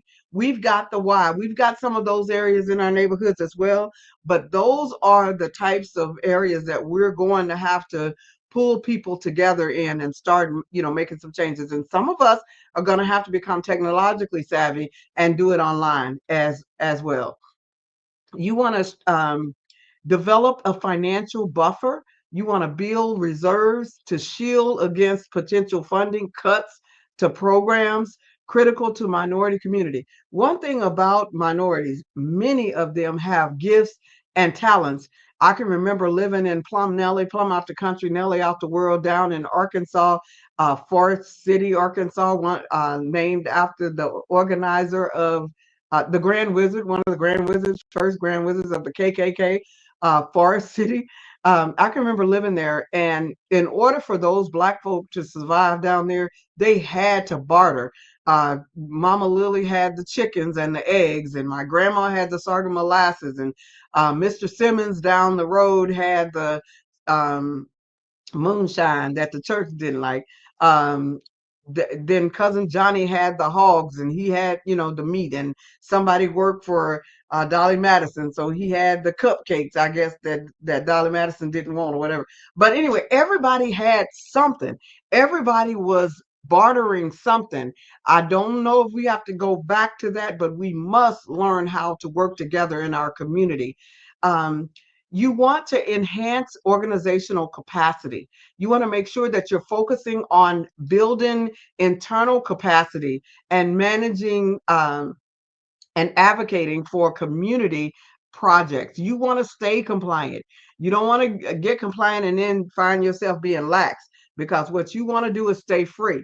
So make sure that you are following compliance for whatever it is that you decide to do. Enhance your visibility online, offline as well. You want to participate in relevant workshops and seminars. You learn so much when you attend these seminars. And for you that are broke as a joke, you don't have a dime, make sure that you are listening on Zoom, not on Zoom, but on YouTube and some of those. And I know some of those videos are irritating because they'll make you listen for 2 or 3 hours and not say nothing. But you are going to have to learn to find some information that teach you how to do certain things. I would love to have you in my Monday, Thursday, but I know my Monday and Thursday won't teach you everything. So you're going to have to find some of these conferences that you need to go to. Secure strong references. Make sure that you've got references for your program products and services. And lastly, you want to plan for sustainability. After I do this section, I'm going to give you quickly 7 phases of my Getting Ready for Grant Writing. This is my book called Getting Ready for Grant Writing, which you can get on my website. And what I just got through covering was my beliefs as to what's going to happen coming up in this next administration. And that's about a 12 to 14 page book that you can get that's on my website, also called Tips for Grant Writing. And it's really tips for funding to be ready for the policies and procedures that are coming up. So you can look for the tips book on my site, which is only $5, and it's pages and pages that gives you information as to what I expect will be happening as we roll through this next administration. So let me finalize this by giving you my 7 phases in the Getting Ready for Grant Writing. In phase 1, you're making sure that you do that initial feasibility study. You've got to get all of your I's dotted and T's crossed. Now, this is for those people who want to start a business or a nonprofit, or improve the business or nonprofit, or start a program in your church, or start a program at the NAACP, or start a program wherever it is that you have some influence. So the first thing you want to do is make sure that your program, product, service, your business, your nonprofit has done its initial feasibility study, that you have done your SWOT analysis, your pestle analysis, that you know your 5 W's, your who, your what, your when, your where, and your why. Second part of making sure that you are ready to move forward in this next administration is the regulatory requirements. Remember, I talked a lot about compliance when I was just giving you the tips for getting ready for this next administration. So you want to meet those regulatory requirements, get your business credentials, get registered with your state, prepare your bylaws, get your LLC, get your nonprofit, meet the requirements for the LLC, which is those BOI documents that have to be filled out. And this is a new government mandate. I don't know if that's going to continue, but right now it is. And if you don't fill out those forms, you get fined $591 a day. And that starts January 1. For any of you that have an LLC or a corporation, if you don't know what I'm talking about, you want to definitely look up the BOI form so that you can get ready. Make sure you have your 501c3 and your conflict of interest statement. So phase 1, initial feasibility and planning for any program that you are trying to do, any business or nonprofit. Phase 2, regulatory requirements. Make sure you're ready for the regulatory requirements. Phase 3, make sure that you have business credibility. Make sure that you have your bank account in your business name and your business credit readiness analysis report. Make sure that you have established net 30 accounts so that you can start to build the credit report for your business credibility, because otherwise they're dependent on your personal credit. Phase 4, brand development. Your outline your brand identity. That includes your customized logo, your mission and vision statements, your slogan, your graphics, your platelets, what colors you're going to use for your organization. Make sure you have a social media presence. Make sure that you have checked on your Facebook, your LinkedIn, your Instagram, your Twitter, all of those social media sites that you're going to use. You want a website. You want to make sure that you have at least a 5-page website that people can find you on. You don't want to totally be dependent on Clubhouse and Twitter. Clubhouse showed you what they could do when you just totally depend on them. You want to make sure that you are dependent on your website as well. Because if Facebook changes its rule, or if they decide that they want to cut you off, you've just lost all of your people. But if you have a website that you're paying for, it's less likely that you will lose connection with all of your constituency.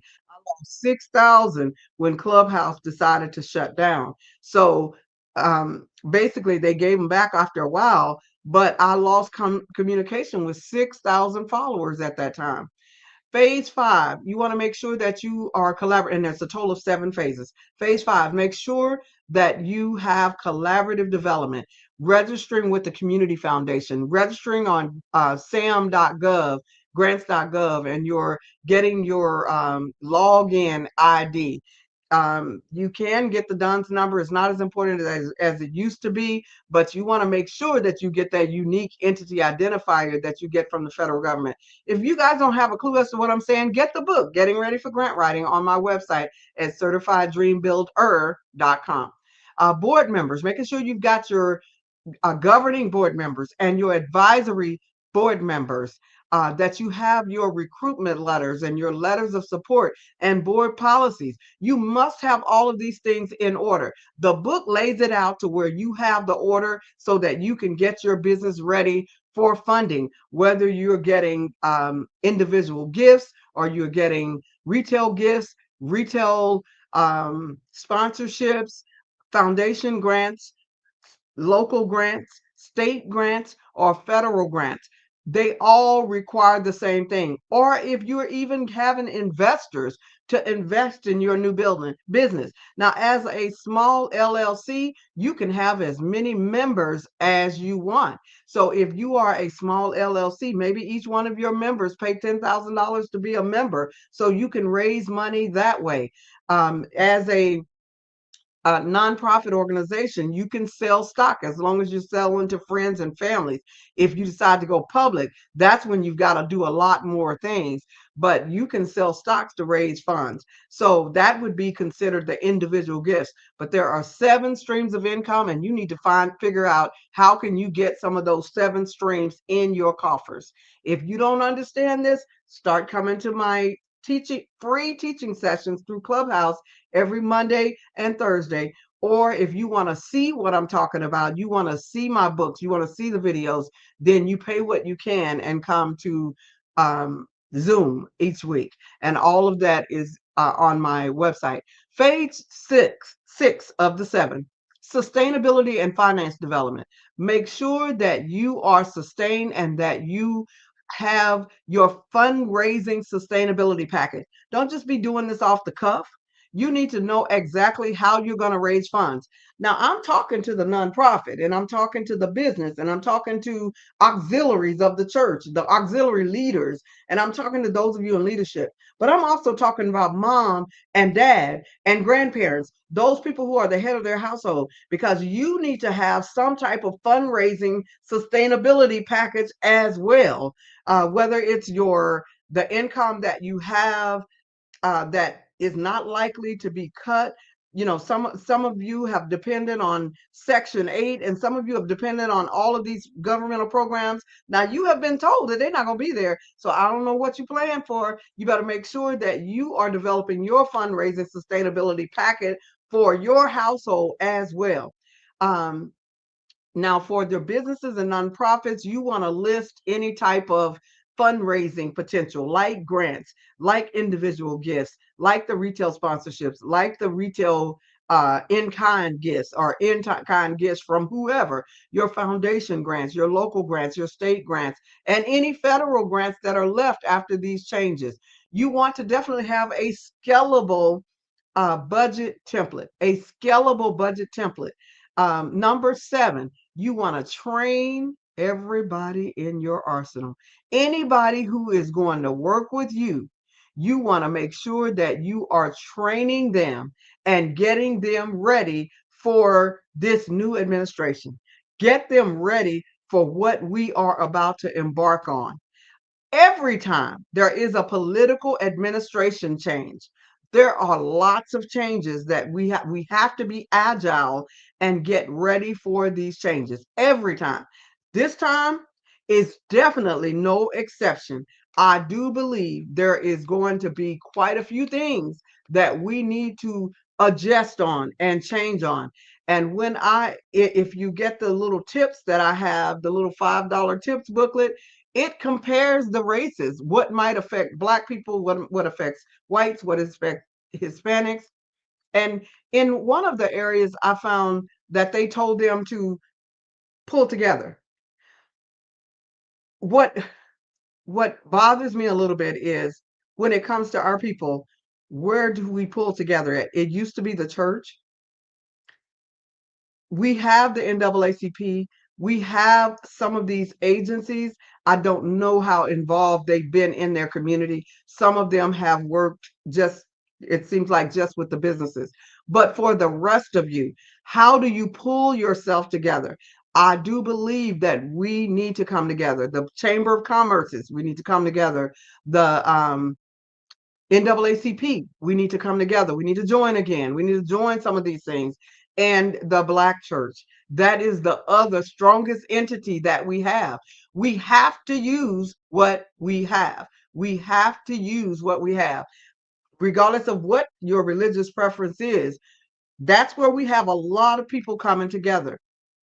Those of you who have organized all of this other stuff, we have to use whatever platforms we have developed to make sure that we are able to come. Not that we're trying to get rid of anybody else, but it's all about survival. We want to survive. Now, I'm a praying woman, so I do what I do, and I know who I go to trust. But I'm not just in it for me. I want to see all of us succeed. I want to see all of us do well. I want to see us move forward. I want to see our children happy and us happy. And in order for us to do that, we're going to have to pay attention to what is happening around us. Pay attention to what's going to happen the first quarter in January. Some people have said that it might be painful. So I'm telling you, don't wait. Start getting yourself together right now. I'm working on mine. I have grandchildren that I want to see successful. I have children. You notice I said my grandchildren first. I have children that I want to be successful. Young men and they're young men and young women. Well, their wives. I had all sons, so my young sons and their wives, and my foster children who are now grown. I want them to do well. The children who were in my child care center for years, I want to see them doing well. The church members that where I attend now, I want to see them and their families doing well. The people that I talk to nationally and globally, I want to see you doing well. But in the United States, buckle up. Listen to those 7 steps that I just gave you for creating your program. You know that people follow you. If you're that leader, whether you have a business or not, it may be time for you to step up to the plate. Phase 1, make sure you do your initial planning for your program or your product or your service. Phase 2, make sure that you meet the regulatory requirements. Phase 3 of 7, make sure that you come up with your business credibility. Make your business credible. Don't just throw up no half-written, messed up sign. Spend most of your initial money or spend quite a bit of your initial money on your signage, because having a good-looking sign encourages people to come into your business if you're going to have a storefront. Phase 3, make sure that your business is credible. Phase 4, make sure that of the 7, make sure that you have brand development, that you have branded your organization with your logo. When people see you, they know your colors. I have developed an app called Budget Builder Pro and Grant Builder Pro. When you see that app, it's going to have the same blue and green colors that the rest of my logos have, because that's what I have chosen. Your social media presence should be the same. Your website should be the same. Phase 5 of the 7, make sure that your collaborative development is together. Registering with Community Foundation, registering on grants.gov. I already went through all that, so I'm not going to go through that again. Phase 6 of the 7, being sustainable. Making sure that you are sustainable, that your organization will continue even after any grant funds or any contracts or any money that you have is gone. You are sustainable because you've done your homework. You did a scalable operating budget. so that you know, if I have this many clients, this is what I'm going to bring in. If I have this many clients, this is what I'm going to bring in. If I do this, and you guys at home who are not even in business, you're just working with your family, you need to have a scalable budget as well. This is applying to you too. This is not just for the business owner. Oh, that don't apply to me. I work a job. I hope you heard some of what I said, because like Elon said, AI can do everything that we do better than us. And he don't feel like there's going to be any jobs. So if there's no jobs and they're doing the universal basic income, if you're not the person who likes to live on welfare, what are you going to do for your side hustle to help you? So this is not just to the businesses and the nonprofits. This is to you individually as well. Phase 6, making sure that you are sustainable. I just talked about that. Phase 7, lastly, making sure that your organization is trained. You take all of those first 6 steps and you train your board members, you train your collaborative, you train the people that are going to be working with you to help you get the job done. We must do that. There is just no way that we're going to be able to make it if we don't come together. Now, that's all that I have for you today. I hope that this has been helpful to you. You can go, my name is Dr. Barbara Wright. You can go to my website, certifieddreambuilder.com.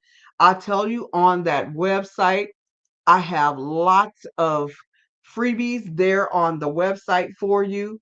You can go to that website and you can get free business resources. There are free grant writing resources. There are free academic resources for those of you who are looking for academic help for your young people who are trying to go to college or whatever. Or if you're trying to go to college as an adult, my college was paid for through grants and scholarships. Well, yeah, there were grants. So in order to get those grants, I majored in something that the funding was paying for. So even for you adults, there's money out there to help you go back to school. There's so many different opportunities while we're waiting on the Black Business Expo host to come back. There are plenty of opportunities for you. Go to my website, certifieddreambuilder.com, and look at those free resources. There are plenty of them. You also want to look at the free shows that we are offering Monday and Thursday. And I want you to support this Black Business Network. When I talk about the NAACP and I talk about the Black Chamber, I'm also talking about the Black Business Network. I'm talking about the Genius Movement. All of these are places to where you can come in and stay abreast. Dr. Eric Kelly III is providing this platform for us to be able to come together and get information. You're getting free information as to how this is going to help you move. And I see that Ravina is back, and I am so grateful. Ravina, I am done. Thank you so much for the opportunity. Earn over 150 million in funds and taking time to share your expertise out of your business. Come and share your expertise with us. We thank you and we applaud you for all that you do. Thank you. Thank you. I appreciate it. Now, the Black Business Expo mission is to raise funds for high school seniors going to college or K through 12 entrepreneurs. This expo is a fundraiser for students. You may go to www.blackbusinessexposa.com to donate to the scholarship fund, or use the Cash App on the screen below and say Cash App BBX USA. Our goal is to give laptops and to give $5,000 to 10 students. Students can register online at www.blackbusinessexposa.com. Every dollar counts. So we want to remind you to donate to the scholarship fund. We want to thank our Black Business Expo USA sponsors for September 2024. That's NC 100, the wonderful Suede Soul, Carolina, Virginia Minority Supplier Development Council, Step Management, Margie McLean Foundation Incorporation, Genius is Common, IRTV, we have Executive Women's Success Institute, the Quality Coaching Company, Superwoman Business Services, Creative Force Studios, Leeds Entertainment, Black Business Olympic, Artist App Designs, Black Business Expo USA, and the Banks Law Firm. We look forward to seeing you again, and hopefully we'll add you to our list of sponsors.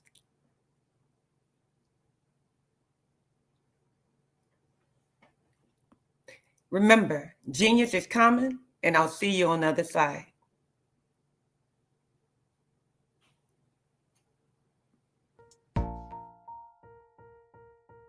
Have you ever seen a parent stressed out and needed a stress reliever with their child? One morning I was coming out of a store and saw a mother and her 3 or 4-year-old son. She was highly upset, actually beginning to yell at him. However, the more upset she became, it seemed the calmer the child became. He sat down on the sidewalk, crisscross applesauce, folded his arms, and looked up at her with a smile. You see, the angrier she became, the calmer he became, because he had the control of the situation. Hi, I'm Frizelma Lynn. I am the CEO and founder of Frizelma Teaching Parents, LLC. I'm a retired teacher, school district administrator, an author, speaker, and I am the Parenting 911 coach. My mission is to rescue families by equipping parents with proven, effective, and practical strategies to enhance their parenting skills. Many times we as a society expect parents to teach, train, and raise their children without providing the necessary tools they need to accomplish this. However, parenting issues cannot be resolved without intervention. Therefore, Frizelma Teaching Parents has provided coaching programs, digital courses, and live webinar trainings to provide step-by-step research-based parenting strategies, even for parents whose children are disrespectful, defiant, for those who have been diagnosed with ADD and ADHD, and even for parents of adult children. No longer will you have the need to feel like you are a failure as a parent. You'll now have the tools needed for each situation. Trust me on this one. Go to www.parenting911.org.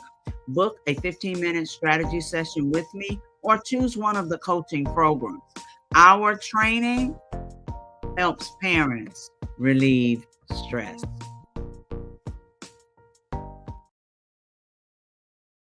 Sometimes you got to hear the news from the Black perspective, and more specifically, Black publishers. And that's exactly why you have to download the Hey Tie app, the largest mobile app delivering breaking news, videos, and podcasts from 200 of your favorite Black publishers. Yes, 200 Black publishers delivering news as it happens, literally all in one app. Go to HAYTI.com or download the app in the Google Play Store or Apple App Store. It's completely free, along with information that you can trust, so go check them out.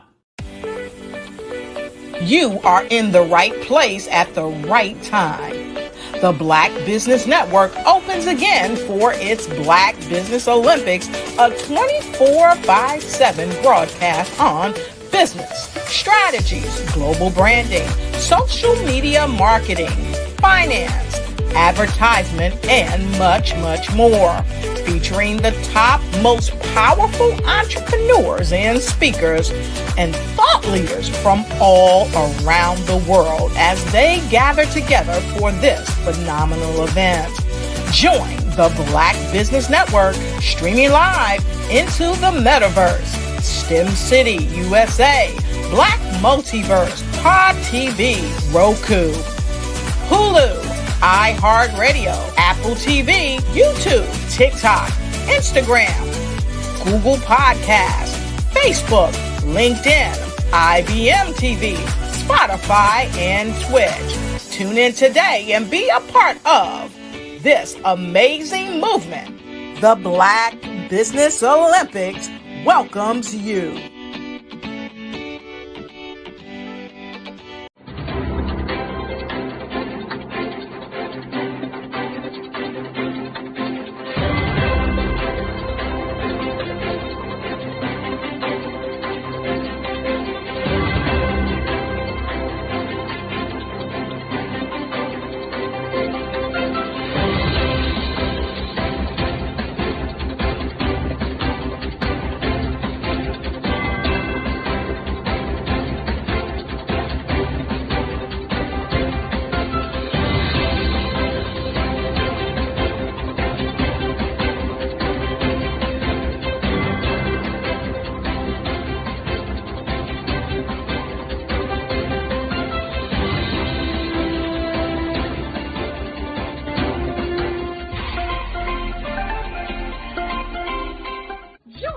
Dr. Eric Kelly III and a host of phenomenal speakers from all around the globe for this 7-day virtual event that you don't want to miss. The mission of the Black Business Expo is to raise scholarship money from kids all the way from high school all the way from college. The Black Business Olympics is one of the largest Black business showcases in the world. It is an opportunity for businesses and companies to showcase their businesses globally. We are going to be giving away laptops up to $5,000 away to students. Again, I'm Olivia Appleberry, the founder of 2 Cents Finance and one of the speakers for the expo. I am so excited to see you there. For more info, go to www.blackbusinessexpousa.com or call 919-308-9090 and hope to see you there. I am Black Business. From the moment I wake until the time I sleep. Yes, I am Black Business. I am Black Business. Tell me, are you Black Business? I am Black Business. Do you support Black businesses? Listen, I support Black business because I am Black Business. Black Business Expo, one of the largest business showcases in the history of Black business in the world. The world! Sign up today at www.blackbusinessexpousa.com or call 919-308-9090. I am Black Business. I am Black Business. From the moment I wake until the time I sleep, I am Black Business. I am Black Business. Are you Black Business? I am Black Business. Do you support Black businesses? I support Black business because I am Black Business. Black Business Expo, one of the largest business showcases in the history of Black America in North Carolina. Join Dr. Eric Kelly III and a host of phenomenal speakers from all around the globe for this 7-day virtual event that you don't want to miss. The mission of the Black Business Expo is to raise scholarship money from kids all the way from high school all the way from college. The Black Business Olympics is one of the largest Black business showcases in the world. It is an opportunity for businesses and companies to showcase their businesses globally. We are going to be giving away laptops up to $5,000 away to students.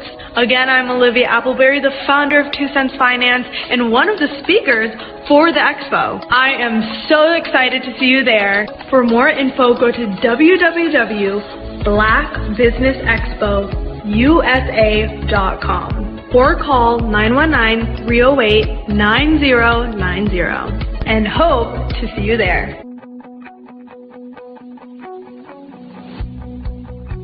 I am Black Business.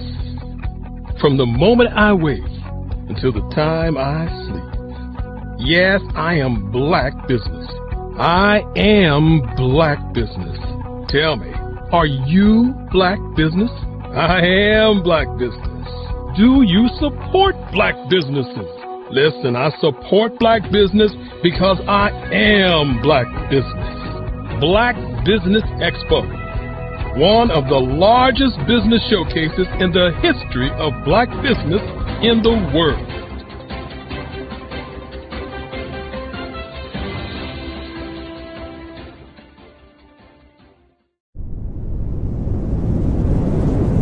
Absolutely. So our coaching program help people that have the lack of time, that lack strategies, and lack the confidence to go after their dream life. So we help them implement tools. We help them implement, I love to leave the inherited lack of finances or the education behind finances.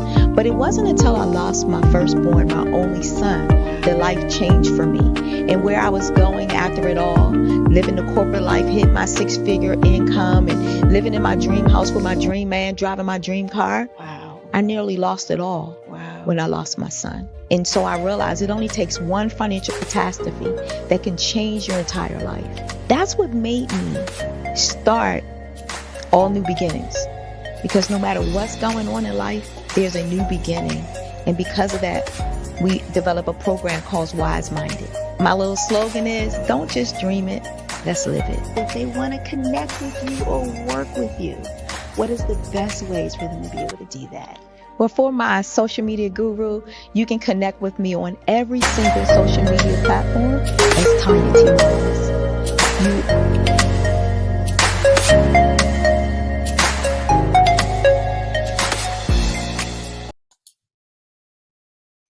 Hi, I'm Barbara Smith. Genius is common. My genius is executive coaching and professional corporate training.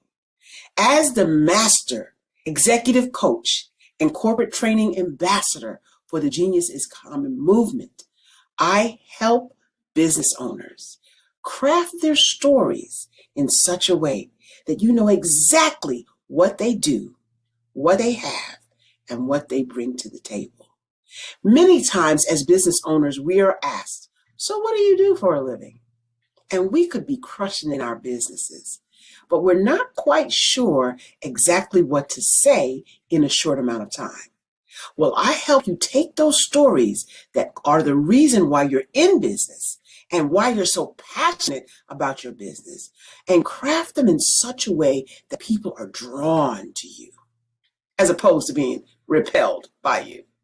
Because every conversation, every time you talk to someone about your business, you are excited about it. But are you really conveying what you do, what you have, and what you bring to the table? And do really people understand why you care so much and why they should care that you have the solution to their problem? Well, I'm here to help you with that.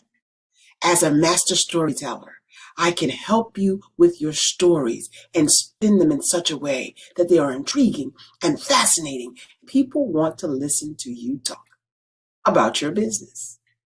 That's why at the Genius is Common movement, I am the master executive coach and professional training ambassador. That's my genius. And genius? Oh yeah, it's common. Hello, I'm Dr. Madeline Ann Lewis, President and CEO of the Executive Women's Success Institute. And my genius is helping women accelerate the path to success. You know, I was blessed to have strong women in my life who encouraged, motivated, and pushed me to do my best and to never even think about giving up on my dreams. So I say to women, we must show up to rise up. We have talents and potential, but who will see them if we don't speak up and get noticed?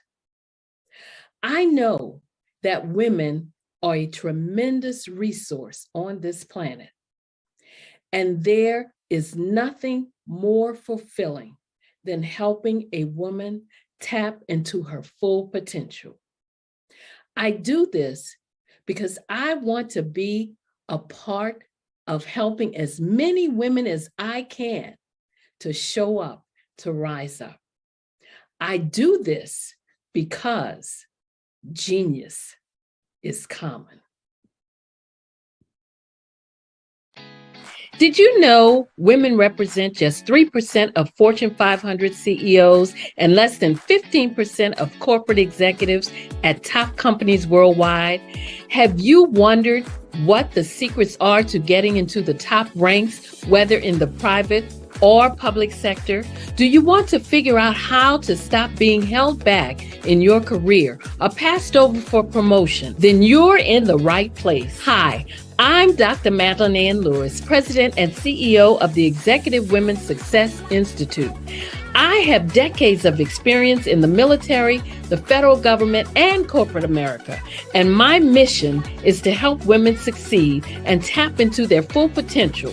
I want to reach 1 million+ women around the world to become the leaders they are meant to be.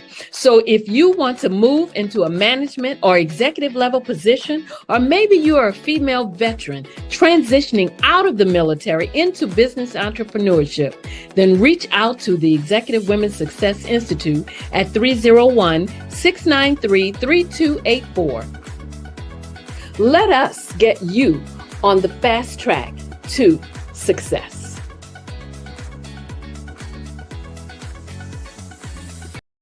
I am from Washington, D.C., but I was raised in Durham, North Carolina. I came to Durham when I was about 5 or 6, and then I traveled back and forth to D.C. because it's where my people are from. One of the unique things about my family is my mother, she's also an artist. She does quilting, and she does a lot of artistic things. And then my son, he draws with both hands, his right hand and his left hand, like I do. So that's kind of a family trait. And then my other son, he's a videographer, and my daughter, she works, she's a regional vice president for Sunglasses. When you start out drawing and sketching, you want to continue to explore, each avenue. I do pastels, I do pen and ink, I do painting, I do acrylics. I haven't done oils yet, but I try to do all facets of art. What I say to a lot of times to people is, you can't put yourself in a box when you're an artist. You have to explore. And over the course of my life, I've tried to explore different mediums. I also do sculpture as well.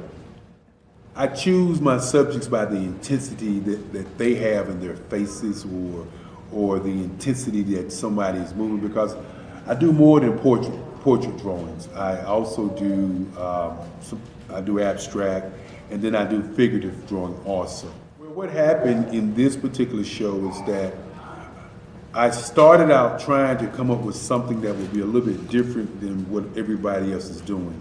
So I was working on a Barack Obama show, and they wanted me to do some paintings of Barack. And so what I did was, because of the deadlines, I kind of did it kind of fast. And then I realized when I was doing it fast, I enjoyed it. And so then I started doing other pieces the same way, and I started to enjoy those pieces also. And so I came up with this particular style, and it's a style of lines and colors. And what's interesting is that when I was in college, I did a show called Lines, Colors, and I talked about the boldness of the blacks, the hotness of the whites, and this is how this has come about, later on in my life. And the colors comes from a lot of the entertainers that I work with, where they wear different colors. They don't wear, your plain reds or your whites. They wear different colors, and so that's also another piece of what's giving me the colors. The subtitle of this show is Faces That Speak Life. That's real critical. Faces that speak life. Each one of these pieces is a life source and a life energy that's being put on display for people that are looking at it. I always say in terms of my art, it's not important that I draw them. It's important what you get out of what I draw. You know, I don't try to just draw it because you like it. People wanted me to do prints. I didn't do prints. You know, asked me to do different people, but the people that I choose are people that make a difference in the lives of people in the world. So the human landscape idea was, again, as I say, the lines represent your emotions, it represents your ideas, and it represents your journey as a human being. And that's why you get the different pieces and the different looks. And as you notice, I try not to do one look that looks alike another look. And that's what's the most important part of this show. The Black Business Expo is changing my life. This year, they are giving away laptops and even $5,000 in cash to students just like me. I'm Alexis, and I want to go to college to fulfill my dream of becoming an entrepreneur. Help the Black Business Expo going to www.blackbusinessexpousa.com and also becoming a vendor, a sponsor, or donating.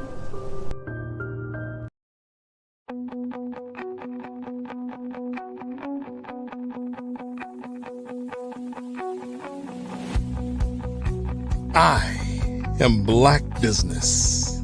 From the moment I wake until the time I sleep. Yes, I am Black Business. I am Black Business. Tell me, are you Black Business? I am Black Business. Do you support Black businesses? Listen, I support Black business because I am Black Business. Black Business Expo, one of the largest business showcases in the history of Black business in the world. The world! Sign up today at www.blackbusinessexpousa.com or call 919-308-9090. I am Black Business.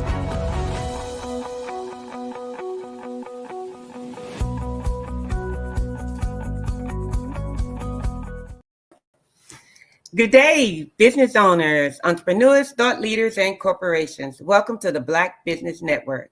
My name is Ravana Amos. I'm your business moderator for this edition of Black Business Network. The Black Business Network is a 24-hour business network showcasing Black businesses, business owners, entrepreneurs, and thought leaders worldwide. We have speakers from North Carolina, London, Singapore, Africa, Japan, and all cities all over the United States.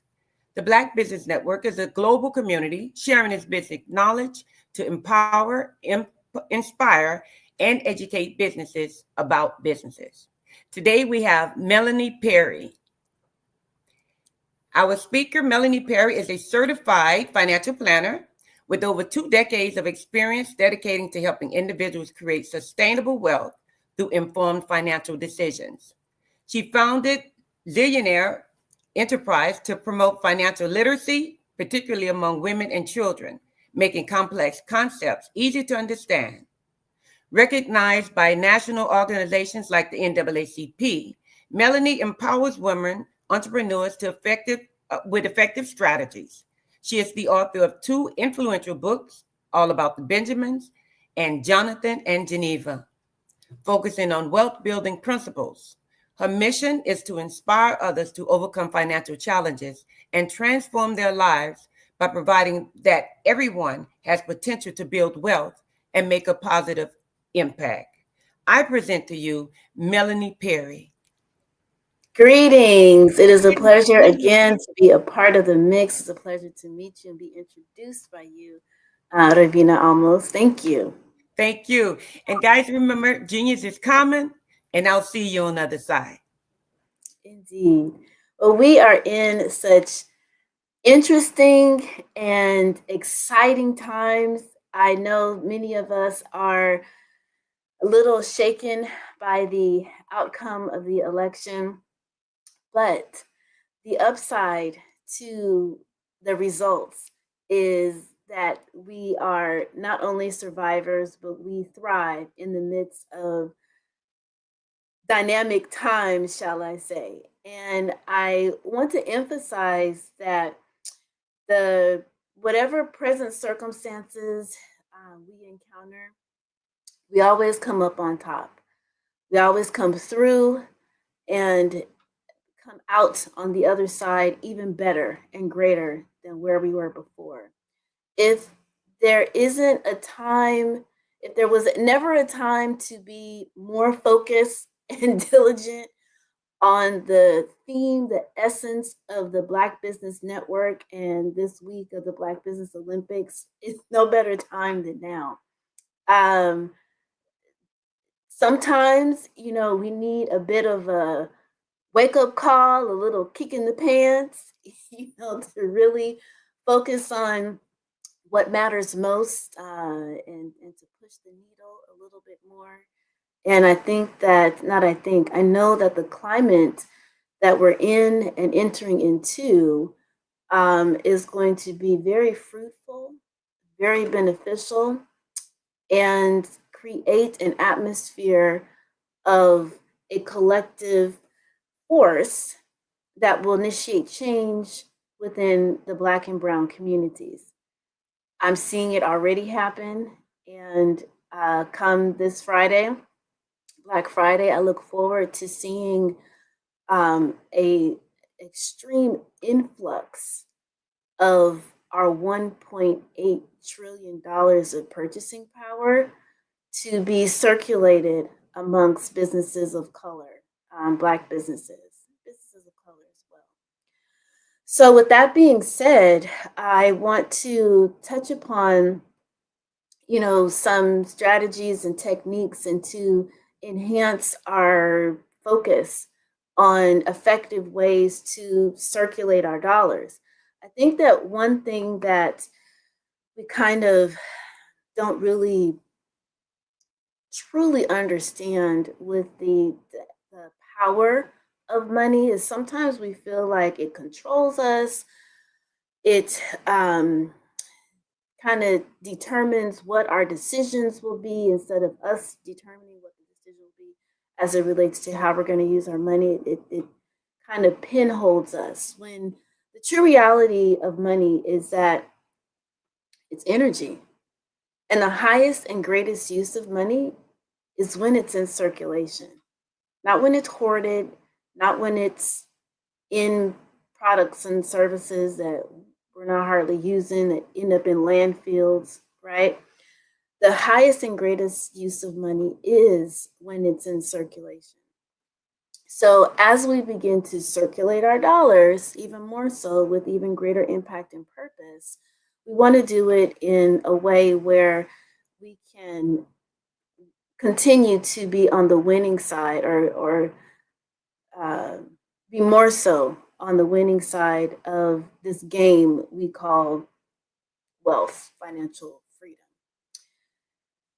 And how we begin to do that are the basic things that I talk about all the time, right? So it's a matter of having clarity of where your money is coming from. What are the sources of income, that you have, and where is it going to, right? So the very first thing that we want to focus on is making sure that we have a purposeful plan for every single dollar that we earn, right? And as entrepreneurs, as business owners, we want to be even more purposeful with that in the sense of being able to translate how efficient we're being with our business and translate that kind of mindset with our personal finances. When we wrap our minds around the reality that this whole life journey that we're experiencing is based upon our perception, is based upon our own reality. We create the reality, right? I marvel at the life of Nelson Mandela and Mahatma Gandhi, Mother Teresa, and how they enacted a movement in confined situations. I mean, Nelson Mandela was in prison and he led a movement. Mother Teresa, Mahatma Gandhi, didn't have financial resources, and one of his most famous quotes is they were initiating a project, a movement, and one of the campaign managers, I'll call him, was like, well, where are we going to get the money to do this? And he's like, wherever it is. And this is the true reality of understanding how universal principles and universal laws work, and how important it is to not just understand the fundamental basics of, how to manage money, which is to understand where it's coming from, be very purposeful of where it's going, and then be able to position the money in a way where the money is working and is working for itself. Yes, we need to know the mechanics of that, of course. But even prior to all of that is understanding that money is just a means, it's a concept, and the broader understanding is to recognize that the power lies from within. We're born wealthy. And as soon as we let go of the fear, the worry, the doubt, the stories that we've had, the kind of upbringing that we may have had about money, maybe we grew up in a situation where our parents used our social security number, they jacked up their, credit, and then we become of age and, have various issues, surrounding money and not feeling like we really have control over it. Being able to release yourself of those types of constraints, in addition to the challenges that we as Black people, we as African Americans in this land that we call the United States, begin to release not forget, but to release the psychological hold of the history of like where we are right now economically. The more we're able to release the frustration, the anger, the irritation, the just about the high levels of prejudice, the gerrymandering, the redlining, and all different kinds of prejudice walls, hurdles that people have placed to impede and to limit, stifle our progress and growth.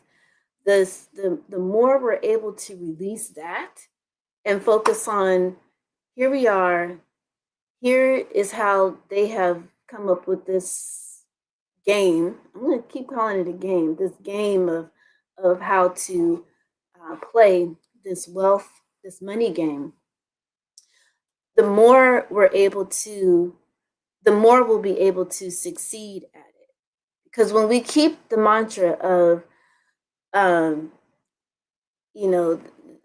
keep the mantra and the stories of, they don't want us to win, there's prejudice, there's redlining, Black people don't have enough money to do anything, this isn't to dismiss the truth behind that, but it's to begin to take yourself to the next level and say, okay, those might be my present circumstances, that might be my historical circumstances, but that's not my reality. That's not the reality of my future. Because the reality of my future is up to me to begin to shift and change, right?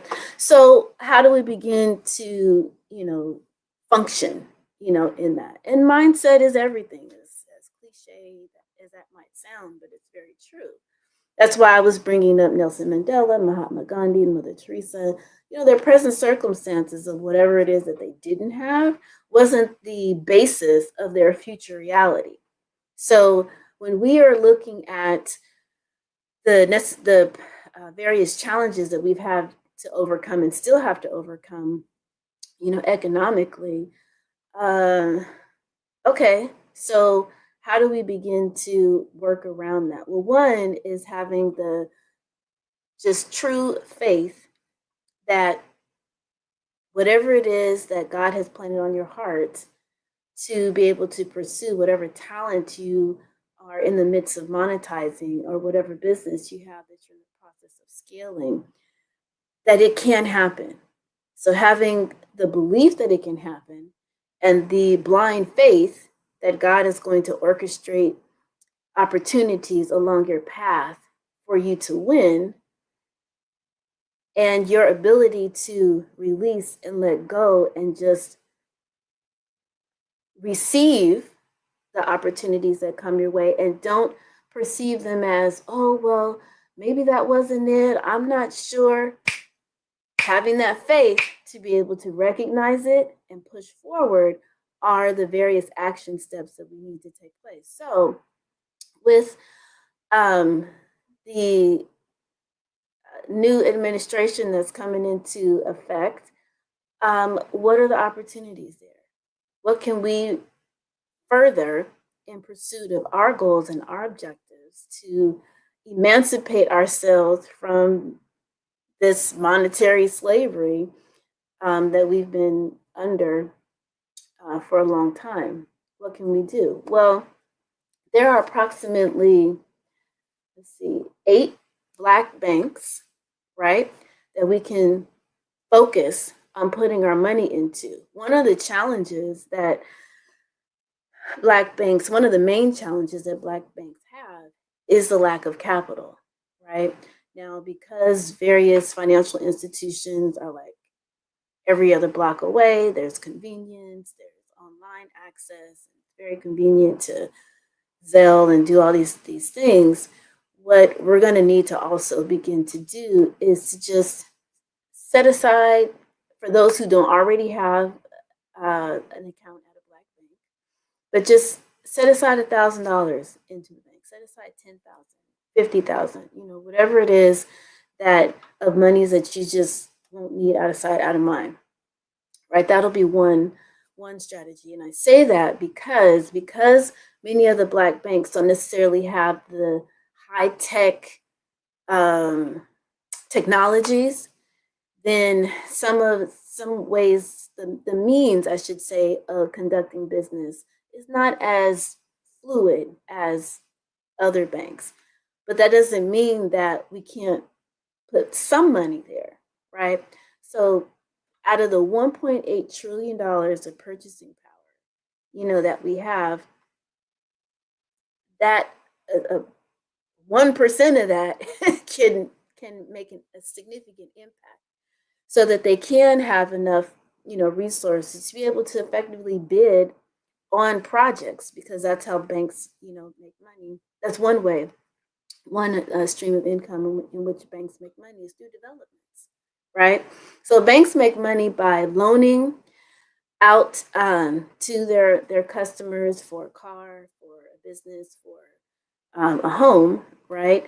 But then also in developments. And so if they're up against, a project in your community and they get, bidded out, well, then that prevents additional, more monies, from coming to the bank. So it's like kind of almost like a catch-22. So just being purposeful in saying, okay, moving forward, boom, I'm going to establish a bank, establish an account at a Black bank, and put $100 a month there, $10 a month there, be purposeful, in that, because a little bit can go a long way. Because again, wherever you are on your wealth journey, whether you start with 1,000, 10,000, or 100,000, by redirecting your dollars in that direction is a positive start. If all of us, essentially, did that, put forth that effort, that would make a significant difference. Another thing is investing into Black-owned investment companies. Now, I have to put this disclosure out here because I'm a certified financial planner and I'm licensed Series 67, 63, and 65. This is not investment advice. I had to put that disclosure out there. But one of the first Black-owned investment firms, Ariel Funds, has created a different focus in their particular I'm not sure if it's in all of their funds or or they've created a new fund that's going to be focused on um, creating a new fund focused on helping Black-owned businesses scale. Okay, so put Ariel Funds on your list of mutual fund companies to do research on, do your due diligence to determine if it's going to be a sound investment for you, or reach out to your financial advisor to help you make that decision, and see if that's something you can add to your portfolio, because that is also another means in which you might be in the position to be a venture capitalist or to be a funder. But if you are an investor in a fund where that is the focus, then you're helping the tide raise the rest of the boats, right? And every dollar counts, no matter how big, no matter how small. It's all a part of, again, circulating your money into purposeful ventures and objectives that aligned with your mission, right? Brown Capital Management is another investment company that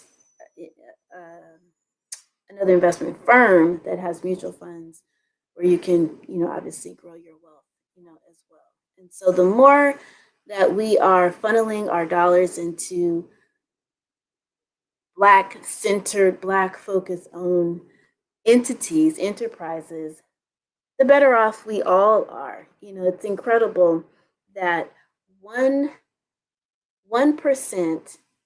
of this is kind of getting off, but the point is still here. 1% of the $7.4 trillion in 401k plans is focused on environmentally conscious, socially conscious companies.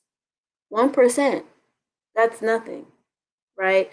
So when we're in the process of cleaning up our food, cleaning up our kitchens, where we're getting rid of all of the Teflon toxic products, getting rid of the black spoons, plastics, just period, and replacing it with bamboo and non-Teflon materials as we clean up our clothes, and no more polyester, no more synthetic products. We're focused on wool, we're focused on cotton. Bamboo, I think, is also another material with our clothing. So as we begin to just clean up everywhere, our shampoos, the whole nine, it has to be a collective, movement, right? Because yeah, we want to focus on Black products, but we also want to focus on the clean environment. So it's a hand in hand type of situation. So investing, like I mentioned, investing into companies like Ariel Funds, or doing your due diligence and research around Ariel Funds, Brown Capital Management, and just being more mindful of how you're going to be directing your dollars. We're moving, towards the intense holiday season, and for years I have not been one to participate in the whole, frenzy, mainly because why? It's not about things, it's about experiences. So when it was, so during the Christmas holidays and stuff like that, I made a lot of my gifts. In fact, I made this deodorant like in 2018, 19 or something like that. And it was when I realized that part of the reason why, sorry about that interruption. Part of the reason why breast cancer has ran so rampant is because of the aluminum, in the deodorant, right? So I was like, so why don't I make some deodorant? And I gave that away as gifts to my family, as well as I think the following year I ended up giving it away to my clients. And you think deodorant, like, why are you giving me deodorant, as a gift? But there was obviously, a very loving and caring reason, behind it. And, today you can buy anything and everything. So I was able to get the actual deodorant bottles and all the ingredients and make it really nice. I created labels. It looked very professional. It was a very, very, lovely gift. And it was very well received. It was initially like, what? And then as I explained it, they're like, oh my gosh, that's really, mindful. So what kind of mindful thing can you do this coming, holiday season where it makes sense for you? I mean, not everybody's into making, stuff, but just moving away from all the material items. And if you're going to get something material, then make sure that you're buying Black, right? And indigenous. There's a whole, gamut, particularly like Black Friday coming up, which celebrating the massacre of indigenous of this land in the United States. I forget this is global. It it is also important to circulate our dollars again with purpose and with meaning. So moving forward, not the theme that I have encouraged my clients to be more mindful of is being purposeful spenders, right? And not allowing yourself to be manipulated through marketing tactics to get into, to purchase products that you don't even need.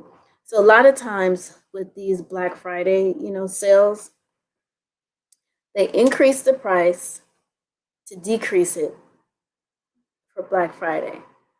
So you're psychologically thinking, oh, I'm getting a deal, but in reality, you're paying regular price. So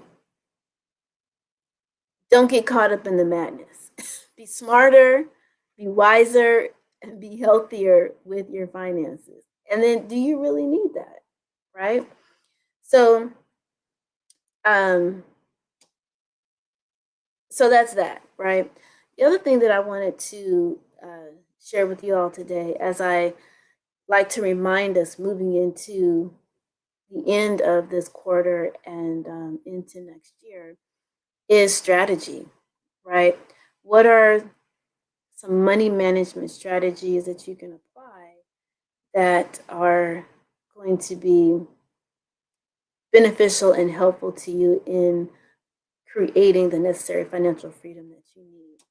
And so, as a business owner, again, the tendency is to, oh, well, in order for me to get out of debt, I need to increase my sales, right? I need to earn more money. Well, not always, right? A lot of times, what I see when I'm working with entrepreneurs is there's a lot of leaks with your expenses. And one way in which we can begin to tighten those up, which will increase your income, increase your cash flow, I should say, because we have become more efficient with your expenses. One thing that people don't realize is is how you're paying your insurance. So when we're looking to find money, right, one strategic way to find money is to look at how are you paying your insurances. So this is your all insurances, your health, life, disability, long-term care, everything, auto insurance, car insurance. The more frequent you are paying on your insurance. So if you're paying monthly, quarterly, the more frequent you're paying, the more you're paying on the insurance. The less frequent you pay, semi-annually, annually, the lower your premiums are. So we have to get to a point where we are so efficient in how we're spending and being so purposeful in what we're spending the money on that we're able to save enough, right, so that we can get to a point where we are paying on our insurances on an annual basis versus monthly or even quarterly. Quarterly is better than monthly, obviously, but we want to get to a point where we're paying annually and at least semi-annually on our insurances. You're paying the least amount. Now, this isn't going to save you a gazillion dollars, but it's a leak that we can begin to be more efficient with.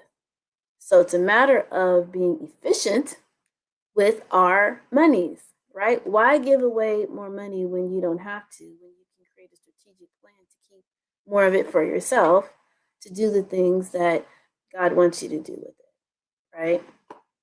Okay, so being able to pay less frequently on your insurance is one area. Another challenging area is, should you use your savings that's earning 4% to pay off debt that is at 27%? Well, just looking at the numbers, it seems like an obvious no-brainer. Take that savings and knock out that debt. But prior to us doing that, we have to make sure that we're in the right mindset in the first place, because you have to ask yourself, well, how did I rack up that debt in the beginning? Is it because of a one-time, one-off situation? And I'm pretty good at managing my finances, so that would make sense. Or am I a little loosey-goosey with my finances, and I just kind of charge on my, credit card, just because it's there and I didn't have enough money in the bank? So you need to be mindful of, how did you get to this, incurring this debt in the first place? Do you have the right money habits, money mindset in place? Okay. So if you have the right money mindset in place, sometimes it can make sense to even take from your retirement account and redistribute that to pay off debt, so that you can, boom, increase your debt to income ratio, increase your FICO score, because you're going to be positioning yourself to purchase income property, which is going to replace what you use from your future. I like to say sometimes robbing from your future to take care of today. But if you're doing that in a strategic way, you've got a plan. It's not just a space of frustration, and you're like, oh, I just can't handle the debt. Let me just use this money I've got and take care of it. But you don't have the proper money habits to not get yourself back in that situation again. I would never recommend somebody to take from their retirement plan to do that. It has to be a clear and strategic plan. I also need to emphasize once again, I'll put the disclosure, that this is not investment advice, okay? This is educational purposes only, and definitely do your due diligence and speak to your financial advisor, or you can speak to me in regards to that. So when it comes to determining whether or not you are going to take from your savings and to pay off debt, of course, there's some strategy and some planning in place, but you need to first understand, number one, am I already a good manager of my money? And this was just a situation, and I do have a plan to build up my savings again, because my philosophy is for you to always have a solid financial foundation. You never know, what can happen in the future where you do need to have some cash, set aside. You also need to determine how much of the savings would you want to take in order to pay off the debt, and leave some in savings where you still have that cushion, you have that peace of mind, you can sleep at night. There's so many different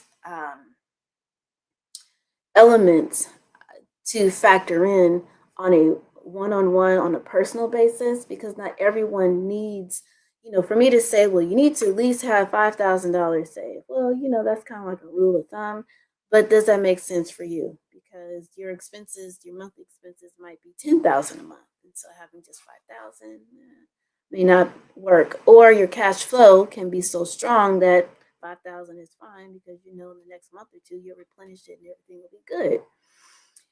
So with all that being said, there's various benchmarks that you would need to have to put in place based upon where you are. But in general, you want to think about, how much do I need to have set aside for my own peace of mind based upon my cash flow, the revenue coming from the business, my lifestyle, and the various expenses that may pop up. If you have kids, it's another variable, right? Secondly, do I manage my money very well already? And do I have a plan in which, by making this transfer of my savings to pay off the debt, I'll be able to replenish that in the next 6 to 12 months, or less, right? If you don't have those types of strategies in place, well, then perhaps not taking your savings to pay off debt is a better move, and to pay it off on a monthly basis. Now, if that is where you are and you're in the process of redefining and improving your money management skills, then using the debt liberator method is an excellent strategy, because what that strategy does over the snowball and the avalanche method is to help you increase your cash flow at an exponential, level. And the long and short with the debt liberator method is that you're going to list all of your debt. You're going to list it by the name of the company, of course, how much you owe, the interest rate, and the minimum payment. Okay. Then, in order to prioritize what which debt to begin to pay off first, you're going to divide the balance by the payment. That's going to give you the factoring number. Then that factoring number you're going to list from least to greatest. Okay. So the smaller the factoring number, the least efficient the debt is, meaning that the payment amount is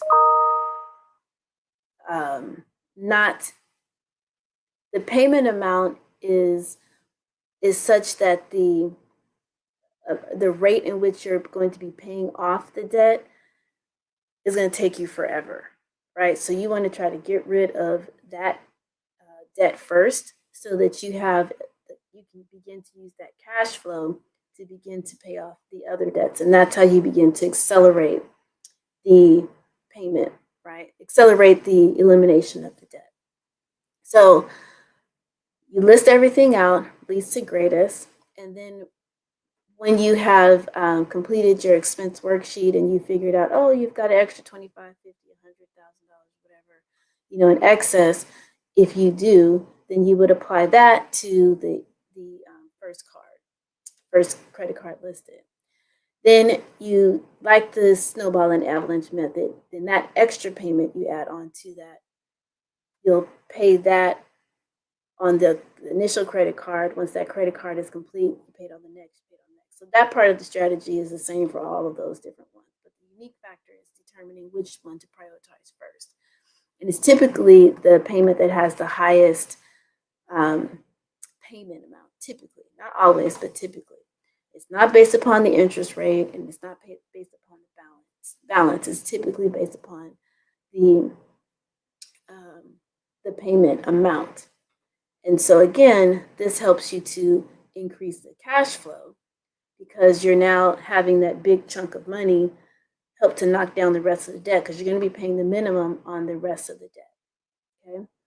So if all of this was kind of like, sounds good, but I still need a little bit of clarity, we can talk later on, because I do have this type of method available for free.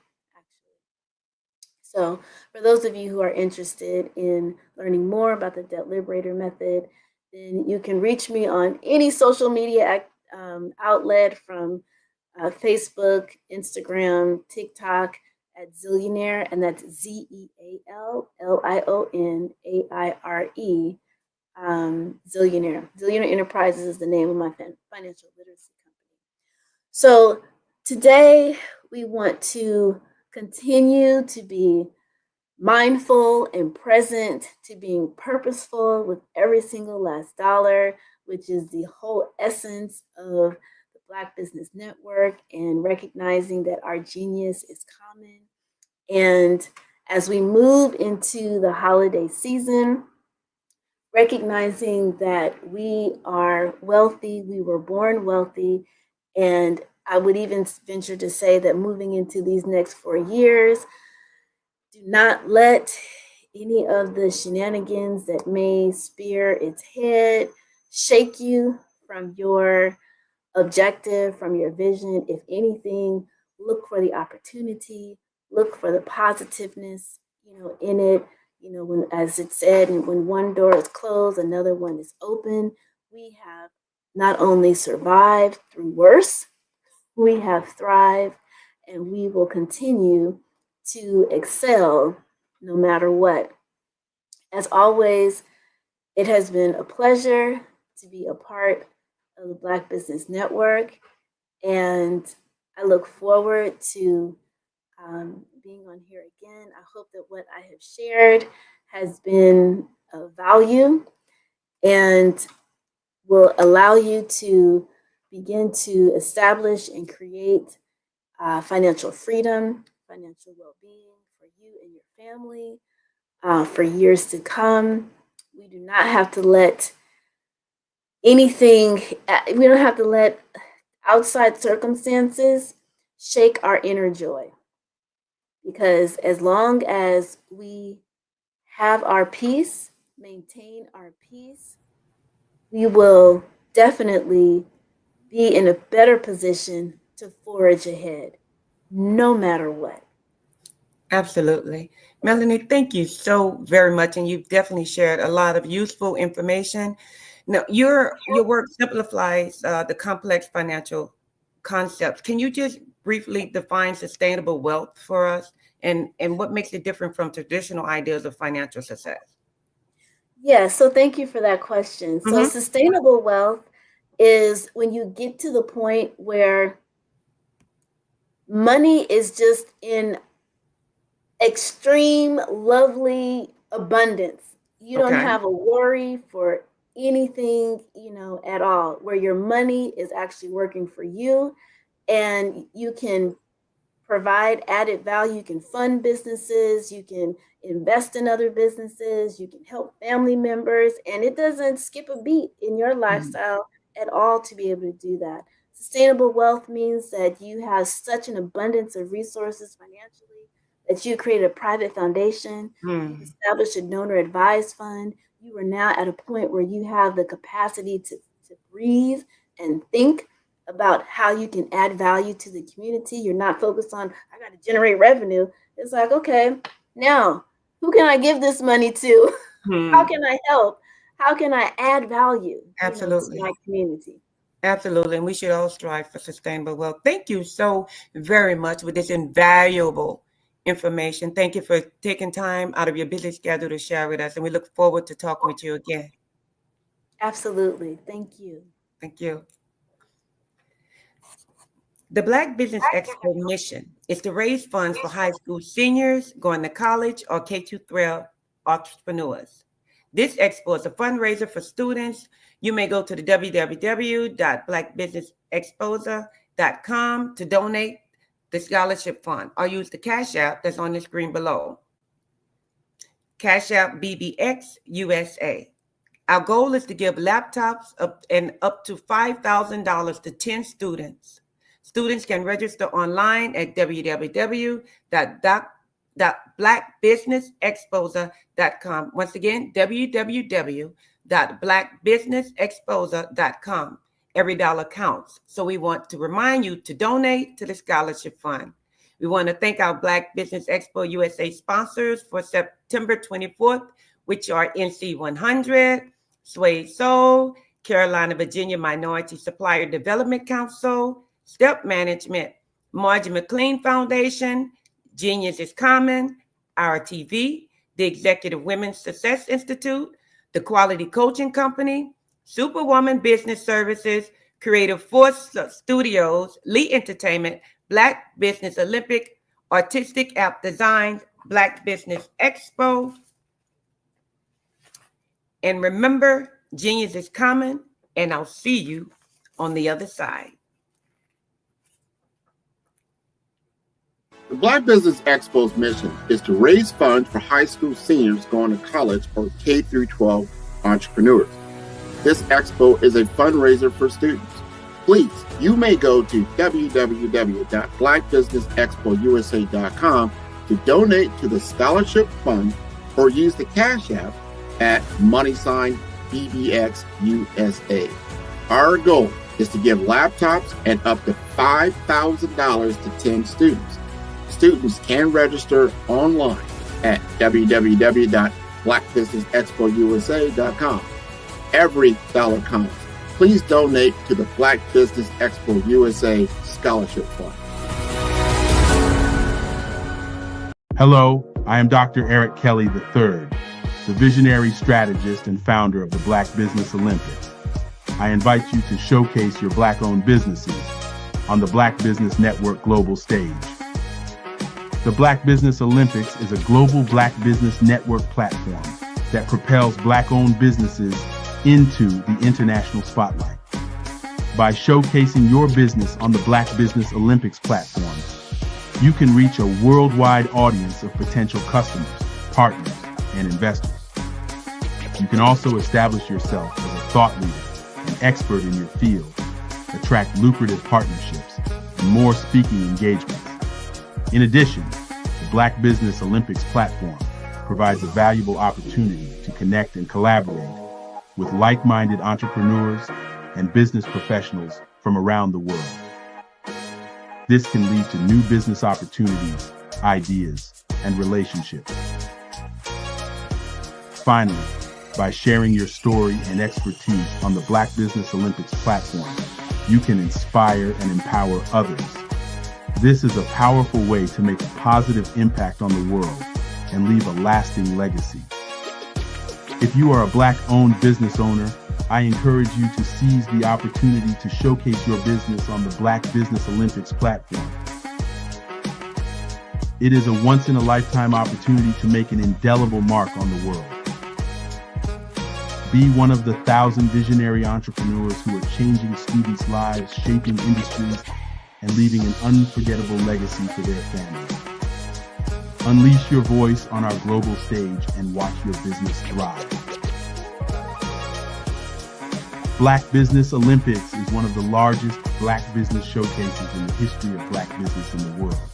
Yes, the entire world. Just give me a call today at 919-308-9090.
Dr. Eric Kelly III and a host of phenomenal speakers from all around the globe for this 7-day virtual event that you don't want to miss.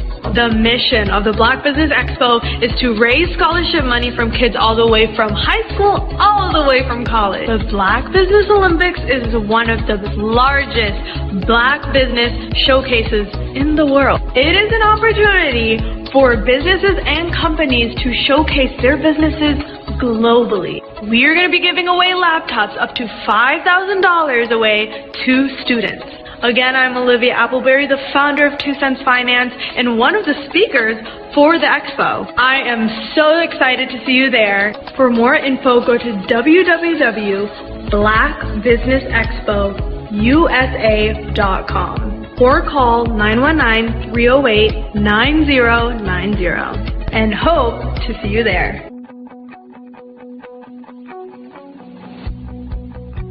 I am Black business. From the moment I wake until the time I sleep. Yes, I am Black business. I am Black business. Tell me, are you Black business? I am Black business. Do you support Black businesses? Listen, I support Black business because I am Black business. Black Business Expo, one of the largest business showcases in the history of Black business in the world. The world! Sign up today at www.blackbusinessexpousa.com or call 919-308-9090. I am Black business.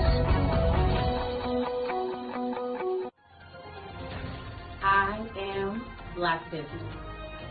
From the moment I wake until the time I sleep, I am Black business. I am Black business. Are you Black business? I am Black business. Do you support Black businesses? I support Black business because I am Black business. Black Business Expo, one of the largest business showcases in the history of Black America in North Carolina. Join Dr. Eric Kelly III and a host of phenomenal speakers from all around the globe for this 7-day virtual event that you don't want to miss. The mission of the Black Business Expo is to raise scholarship money from kids all the way from high school all the way from college. The Black Business Olympics is one of the largest Black business showcases in the world. It is an opportunity for businesses and companies to showcase their businesses globally. We are going to be giving away laptops up to $5,000 away to students. Again, I'm Olivia Appleberry, the founder of 2 Cents Finance and one of the speakers for the expo. I am so excited to see you there. For more info, go to www.blackbusinessexpousa.com or call 919-308-9090 and hope to see you there. I am Black business. From the moment I wake until the time I sleep. Yes, I am Black business. I am Black business. Tell me, are you Black business? I am Black business. Do you support Black businesses? Listen, I support Black business because I am Black business. Black Business Expo, one of the largest business showcases in the history of Black business in the world.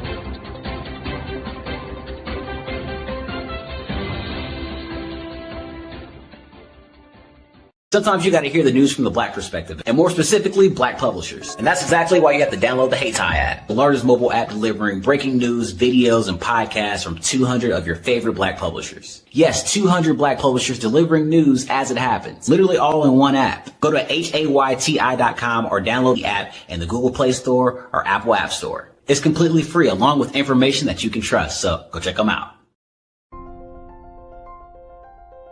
What if you could build your own city? A place where every child can find nurturing people to help them achieve their full potential. A place where every adult can access job training support. Where health education is abundant. Where social justice ruled the land.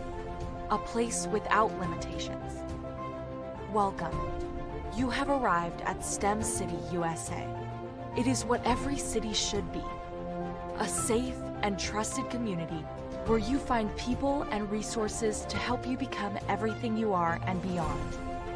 STEM City is unlike anything you have ever experienced. It is a digital twin of the world around you, only better. STEM City is about energy and soul renewal.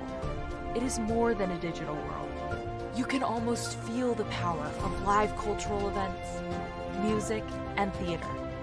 STEM City promises a better future for children with caring mentors and hands-on activities with dedicated tutors to support our youth. STEM City is your passport to a healthy lifestyle with weekly events addressing our community's many issues. STEM City is your financial well-being with helpful information on wealth management, career advancement, job training, and so much more. STEM City is the community you deserve. It is the city where your dreams can come true. STEM City USA, a place in the sky that is accessible to all who reach for the stars.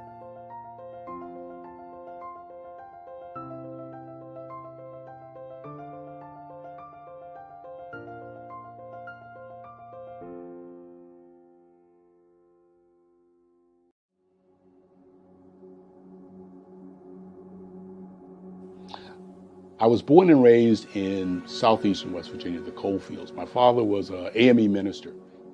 For me, I was very fortunate. Even though I grew up in the segregated South, I was surrounded by flourishing Black businesses, doctors, lawyers, bankers, dentists. They were all there and they were all successful. And I guess that's part of my dream, is to see that success come back. My name is Joseph Simmons, and I am the founder of the Center for Micro-Entrepreneurial Training. We have this moment in time where we can change the trajectory of people. And our focus is on women, Black and brown entrepreneurs, and their access to capital, their ability to build thriving businesses, the ability to employ people. There's a study that showed that in those three communities, especially Black and brown communities, $1 stays in those communities for 30 minutes. In white community, $1 stays in their communities for 8 hours. So think about it. For you in a Black or brown community to get gas, to get food, to go to a restaurant, you've got to leave your community, take those dollars out of that community and take it to another community that's already being well served. So if we can reverse that, if we can go from 30 minutes to an hour to 2 hours, that's progress. That's what we need to do. I was with SCORE, and then in May of 2020, of course, the events happened in regards to the murder of George Floyd. The other thing that I was experiencing was the denials of federal funds for small businesses. And it revolved around one thing. These businesses were not being prepared for grants and for government programs. And I came up with the idea for the Center for Micro-Entrepreneurial based off those two things. Morgan Stanley had a report out in 2020, first quarter, and it talked about there were 3 groups that were massively devastated by COVID-19 on their business. That was 1, women, number 2, Black, and number 3, brown entrepreneurs. The research showed that they had less cash on hand, they had less opportunity to go into a bank and get money, and they were very dependent on family and friends to keep their business up and running. If we can focus on those 3 groups, then we can have a dramatic impact on our communities. Really, the focus is on 3 areas. And those 3 areas are 1, the people, number 2, the courses, and number 3, a support network. Here at CMAT, we will provide you with the fundamentals for generational success. And you will be creating a vibrant community by attending our 5-day immersive training course.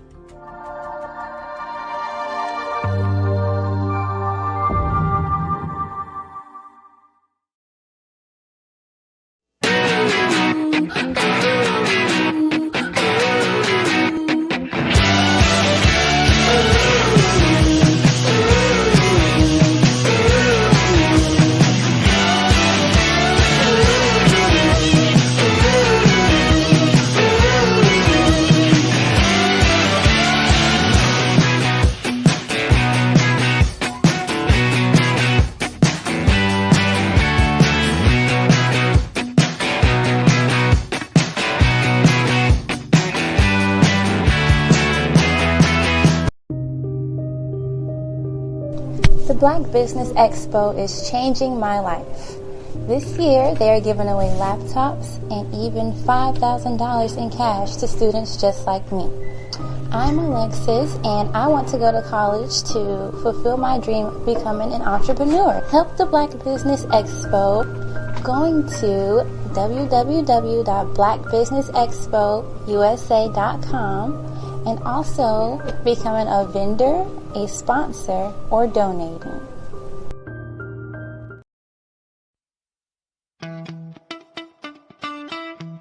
How many times have you been asked to help someone you didn't even know, a student, a business entrepreneur? Or did you ever even ask, where did they end up? That business, that friend, that entrepreneur. Well, just maybe they ended up in a gang, bankrupt, homeless, or worse, dead. Maybe they turned to crime, drugs, and alcohol. Did you ever wonder? Did you destroy their dream, or was your life always so easy? At the Black Business Olympics, we started a movement to help students complete. Give them hope and foster success. Help them to leave their dreams of providing laptops, computers, and up to $5,000 in scholarship funds. Today, we ask you to help a student, a business owner, or an entrepreneur to realize their dream by sponsoring them, supporting them, and buying from them. Consider this. With $1.6 trillion in our Black community, we only ask for a small donation for our students, our businesses, and our entrepreneurs. And you can change a life today. So I ask you, what are you going to do? Sit on the sideline and watch our students in high school be leaders, miss out on their dream from lack of resources? Or are you going to donate to the movement and change their future and yours as well? Give us a call today at 919-308-9090. Change their life by investing with action to the Black Business Olympic Fund. The Black Business Olympics, one of the largest business showcases of Black business in the history of the world.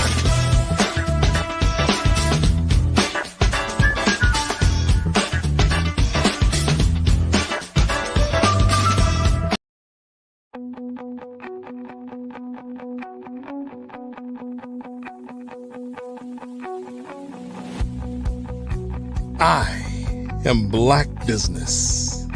From the moment I wake until the time I sleep. Yes, I am Black business. I am Black business. Tell me, are you Black business? I am Black business. Do you support Black businesses? Listen, I support Black business because I am Black business. Black Business Expo, one of the largest business showcases in the history of Black business in the world. The world. Sign up today at www.blackbusinessexpousa.com or call 919-308-9090. I am Black business.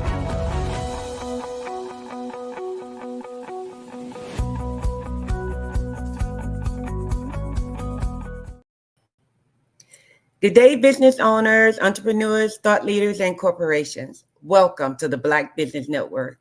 My name is Ravina Amos. I'm your business moderator for this edition of Black Business Network. The Black Business Network is a 24-hour business network showcasing Black businesses, business owners, entrepreneurs, and thought leaders worldwide. We have speakers from North Carolina, London, Singapore, Africa, Japan, and cities all over the United States. The Black Business Network is a global community sharing its business knowledge to empower, inspire, and educate businesses about businesses. We have with us today Mr. Jerry Smith. Welcome. Mr. Jerry Smith is CEO of JAS Consulting. He's a visionary leader with nearly 40 years of experience in music and entertainment industry. As a gospel music performer, radio veteran, and entrepreneur, Jerry has shaped the landscape of gospel radio, helping to launch and manage numerous stations worldwide. He played a key role in developing innovative programming for the contemporary gospel radio format and was instrumental in the success of the WNNL, the Light 103.9 FM in Raleigh, North Carolina. Jerry has also spearheaded major national events and guided countless artists through his consulting, promotions, and event planning company, JAS Consulting. I present to you Mr. Jerry Smith. And remember, genius is coming, and I'll see you on the other side. Hello, Mr. Smith. Hello, how are you doing, Miss Genius Ravina? I'm wonderful. I am wonderful and so excited to see what you have to share with us. Now, you say with 39 years in the music and entertainment industry, can you share some key moments that shaped your career journey from your early days as DJ in Hollywood and to becoming the renowned gospel music programmer that you are today? Yes, for sure. First and foremost, I like to give honor to God for always His grace and mercy, all blessings grow from him, flow from him. You heard me talk a little bit about my career there. Not me talk about it, but you acknowledge some of the things that I've done throughout my career. And certainly it's been a blessing to accomplish a lot of those great things. And I know that all of those blessings come from my Heavenly Father up above. Also, I'd like to acknowledge Dr. Eric Kelly III, my brother from another mother who has a heart for community and for youth, to sow into them the seed of success, to fulfill their dreams, and just go on to do whatever it was that God put in their heart to fulfill their purpose and their destiny.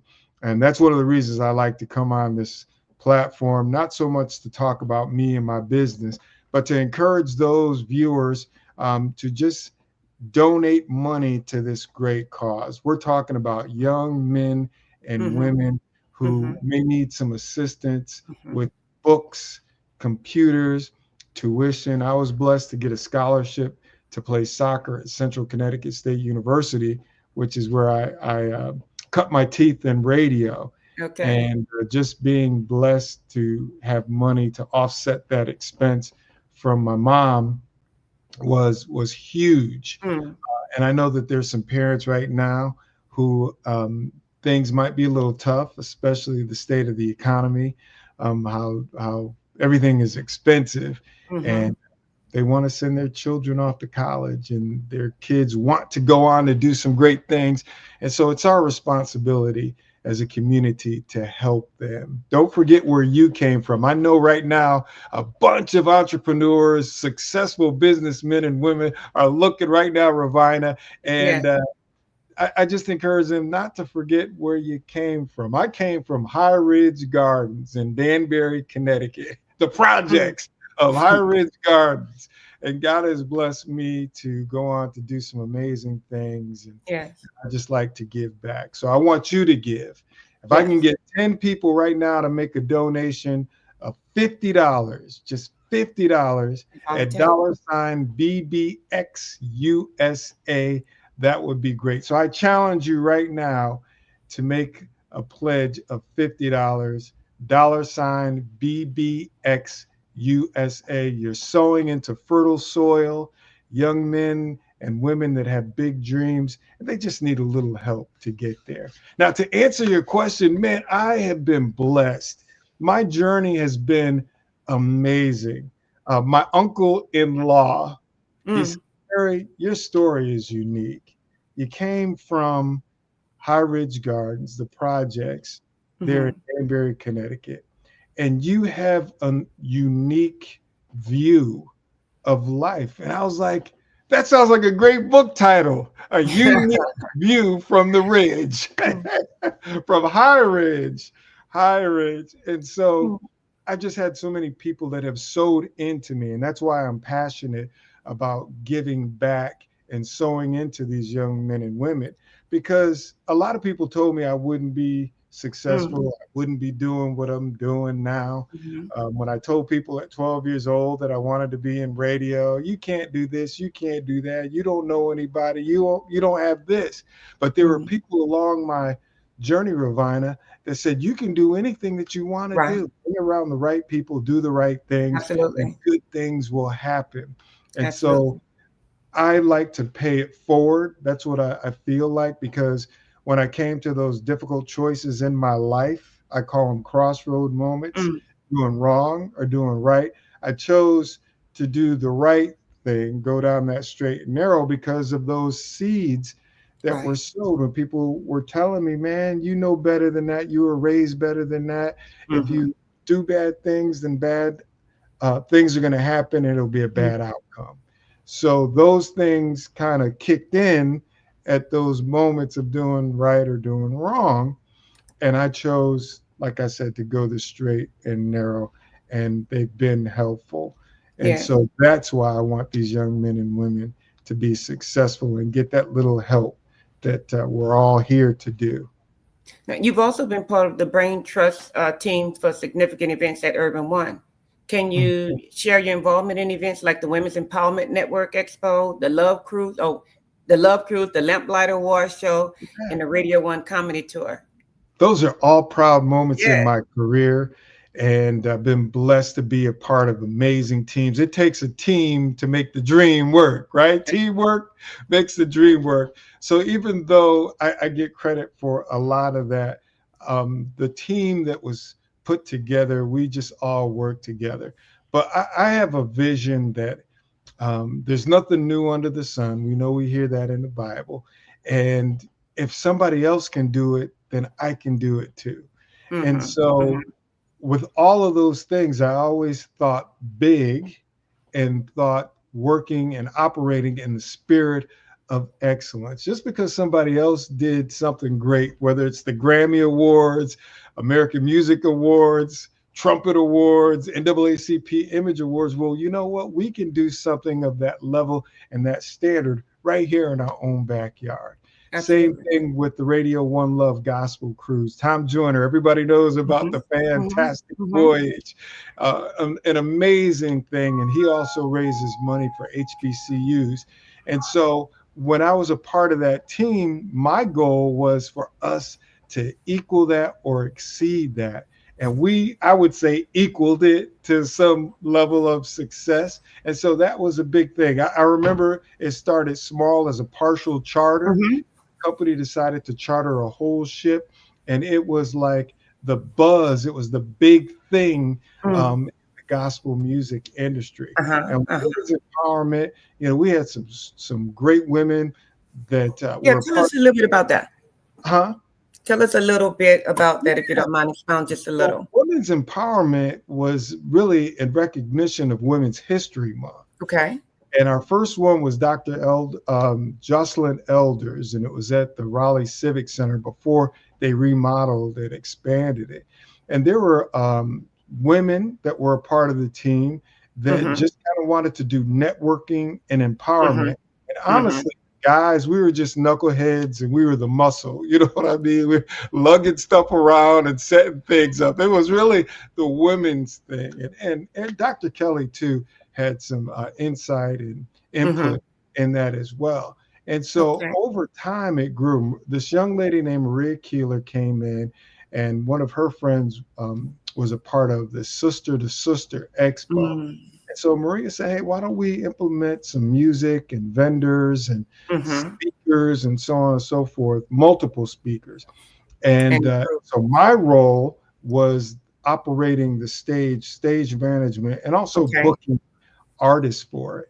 And so my mindset with anything I do is, how is it being observed and perceived by the audience? So I was the stage manager. I tried to give that role away numerous times, but nobody would take it.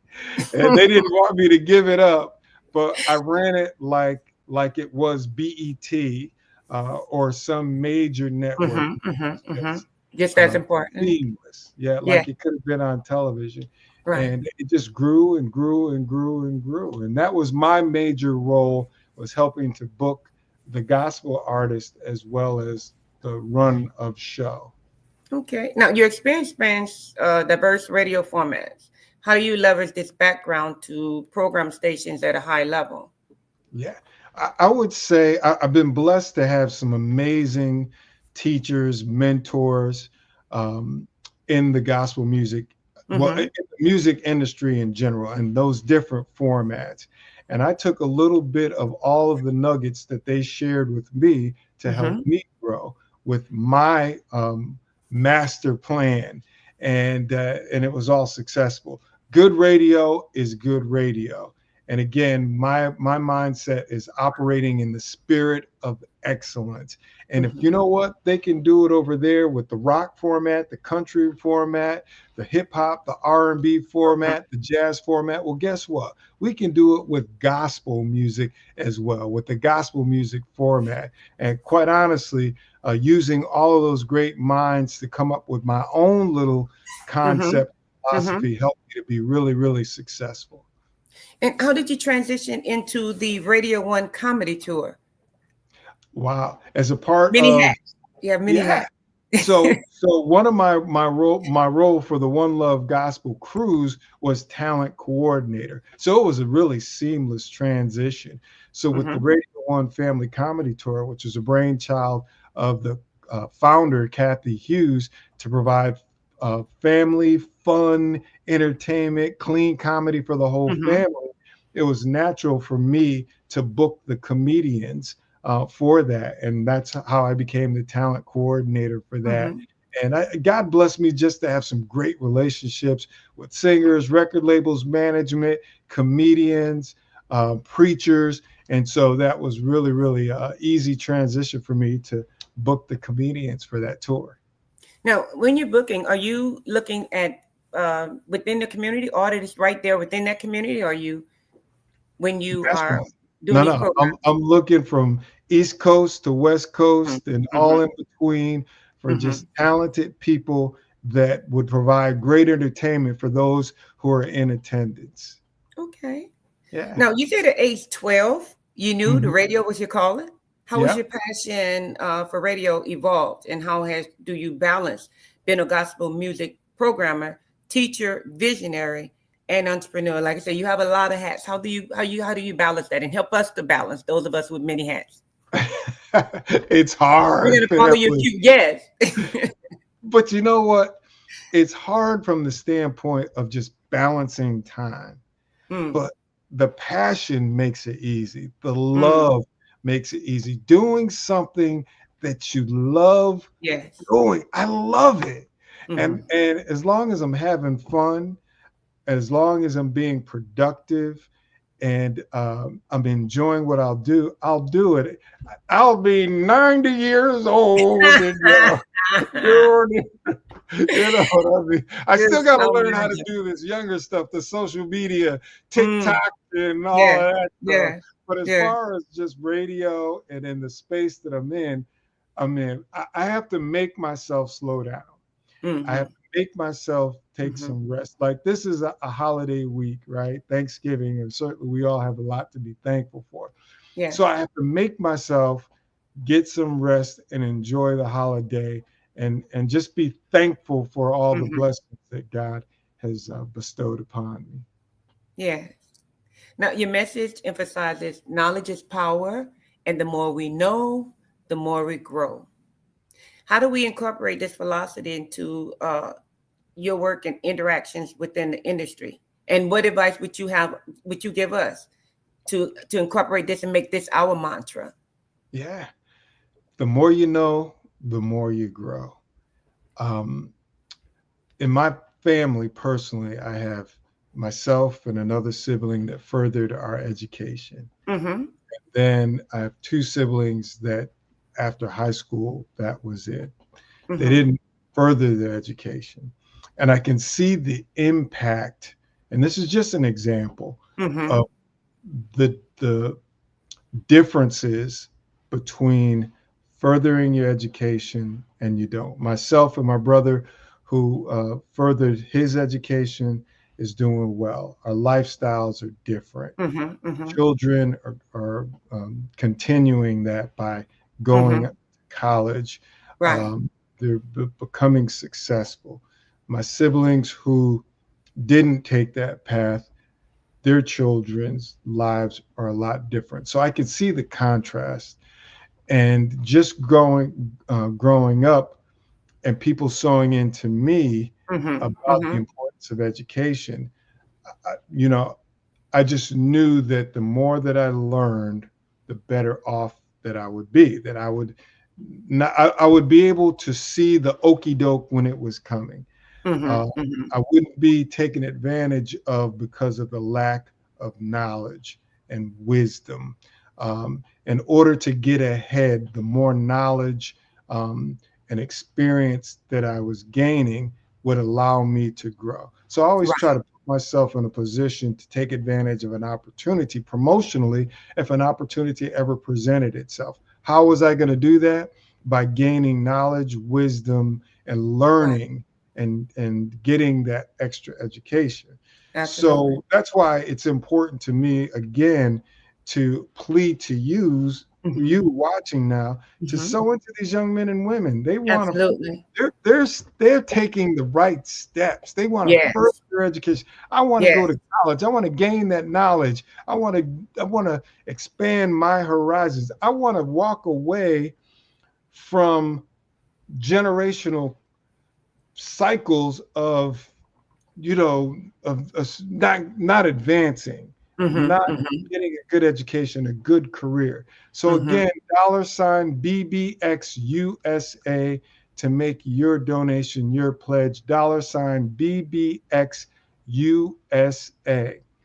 And then on top of that, it's like operating in the spirit of excellence. Absolutely. Just try it.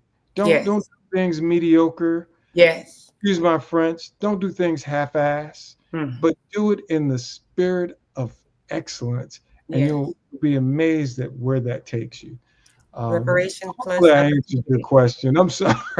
No, you did. You did. You're great. And I'm just adding preparation plus opportunity equals success. Yes, it does. When an opportunity arises. So who were the programming minds that played a significant role in shaping your knowledge in the broadcasting industry? And how did they influence your approach to programming? You have to name positions, these certain people in certain industries. Yeah, first and foremost, they saw more in me than I saw in myself. Oftentimes, people outside of your circle will see that genius in you, even though you didn't recognize it. They were telling me stuff that I was like, why are they saying why are they saying this to me? And everything that they said to me came into fruition, which blew my mind. The very first one was Mr. Jim McManus at WBZQ. He was the general manager of a daytime AM station. He was going to fire me after 2 weeks that I was there because I was breaking the format. I was playing what I wanted to play instead of what they were training me to play.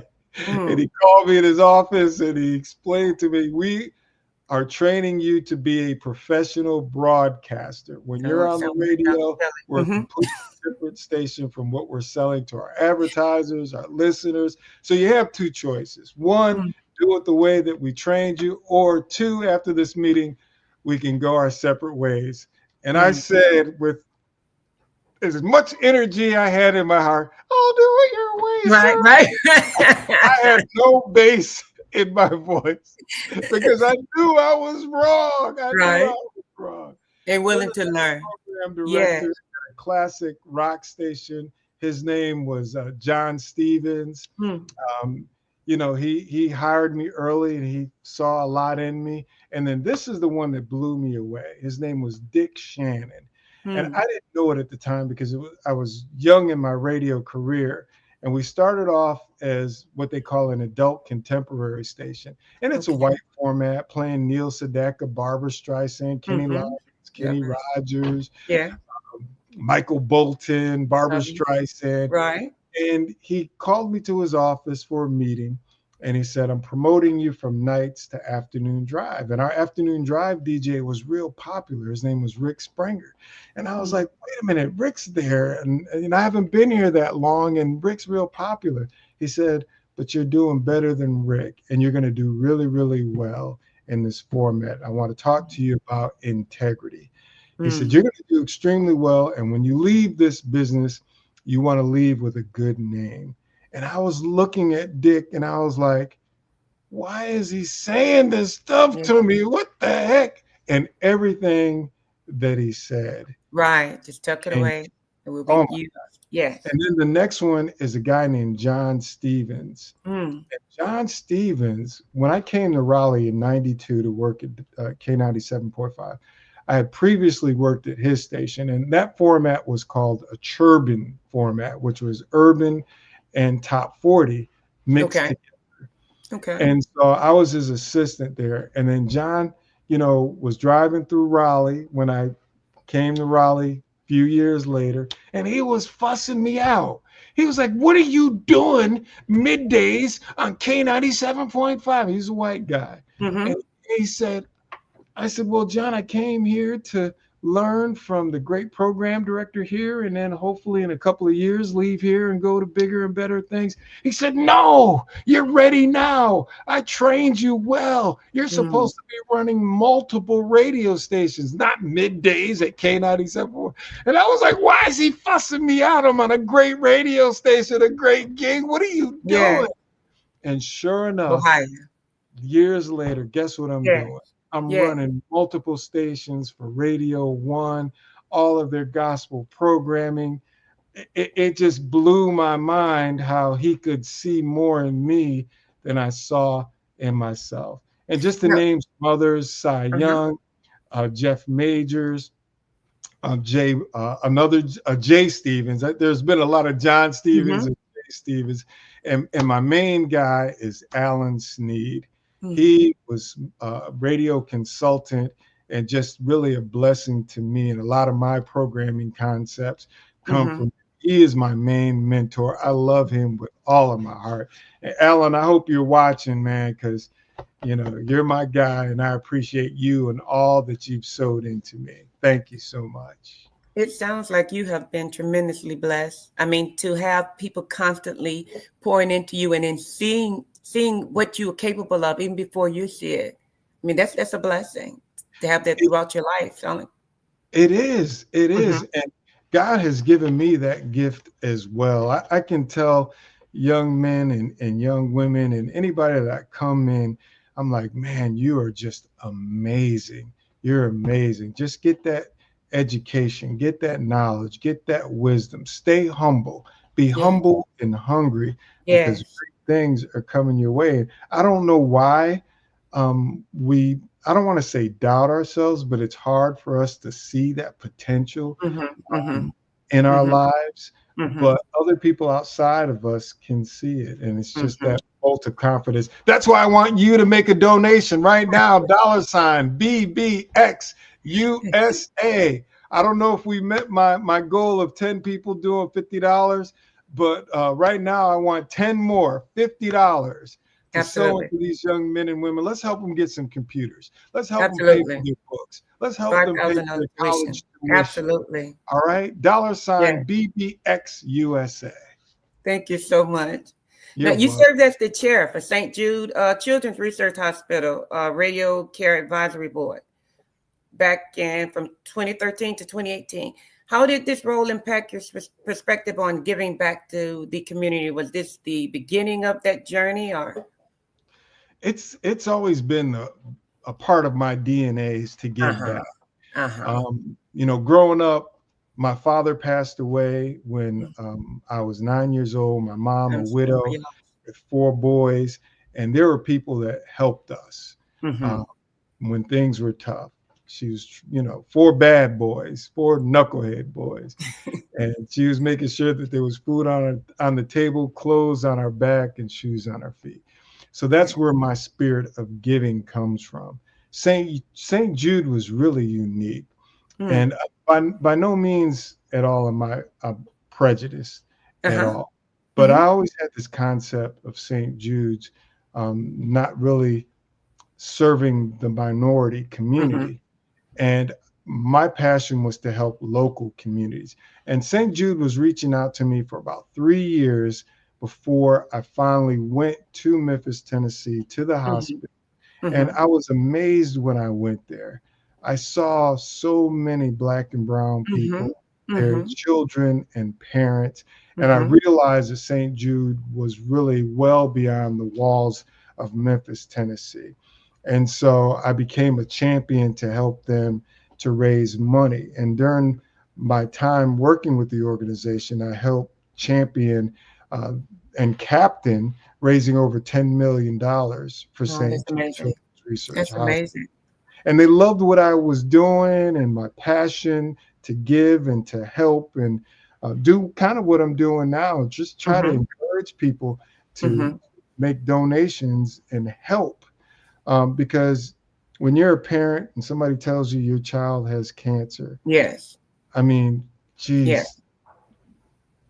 And then you're thinking, how am I going to pay for this? But St. Jude, no parent pays for anything. And they do everything to accommodate the family, to just give them the best chance for that child's survival. Mhm. And so they loved it, and they're like, Jerry, we want you to be the chair, when the previous chair's time ran out. And I was like, Mhm. no, just let me stay behind the scenes and do my thing. But it was really rewarding being the chair and coming up with creative ideas to help Yeah. raise for that organization. But we definitely applaud what you do, and we thank you so much for all that you do for the community. Can you, well, let me start with your awards. Your awards and recognitions include Drummer Awards, the Marconi Award, the Stella Awards, and more. Have these accolades shaped your sense of achievement and commitment to excellence? Well, I don't do anything for any accolades, fame, fashion, form, or show. Late Pastor Margie Smith, my mom, used to say that when she would get up and preach, but just to glorify God and hope that people could see the God in her. So my thing is to help people grow, to push them. I was blessed to have people to push me to elevate. I did have some people, crabs in the barrel, try to hold me down. And that still goes on, to be honest, which is sad. But my thing was to just help people grow, to do things in the spirit of excellence, take something that people thought was small and help it to be big. We can do this. And during that journey, I was being acknowledged and the recipient for amazing awards when I've never tried for an award in my life. Last year or this year, back in September, it was announced that I am an inductee in the 2025 Gospel Music Hall of Fame in St. Louis. Congratulations. I mean, it just goes to show when you do things the right way, when you do things in excellence, you do things with other people's best interest at mind, that God will put that spotlight on you. You know what I mean? You don't have to do things for the spotlight. God sees you, no matter what. Make room for you. Think. That's right. He sees you. And so I've been blessed to win some major awards during my 40-year radio career. And again, 0 is Jerry Smith, 100% is God. He gets 100% of the glory, honor, and the fame. I've learned, from the Bible, it tells me to lean not into my own understanding, but to trust Him, acknowledge Him in all my ways, and He will direct my path, and He has done that. Because some of this stuff, if I were to try to lean unto my own understanding, my head would explode, because I'm like, I don't get it. I don't understand it. But the more we learn, the more we realize we have a lot more to learn. Yes, that's right. Now, can you share a memorable moment or achievement in your career that you hold dear and that reflects the impact of your work? Wow. You say, I did that. Yes. That's a good feeling. There have been so many. The Drummer Award is one of them. That award typically goes to a program director in the urban radio, space, secular music. And I was the first recipient. That particular year, they were celebrating their 25th anniversary. I found out I was a nominee. Now, I'm out of Raleigh, North Carolina. I'm competing with program directors who are out of Chicago, Illinois, New York City, the big boy, Los Angeles, California, Miami, Florida, Atlanta, Georgia. All that and you. And right. And when I, was the recipient, the first gospel program director ever to win this award, was just mind blowing. And they were like, what you're doing with that radio station and the ratings that you consistently get, you are a great programmer. And that's all I wanted to be. It didn't matter what format it was. I just wanted to be the best at what I did. And God, again, just smiled on me and blessed me to be the recipient. I know family played a significant role in your life. How does your faith, your family, your friends, and community drive your passion to use your gifts to bless and empower people? Well, I'm a church boy. Grew up in the church.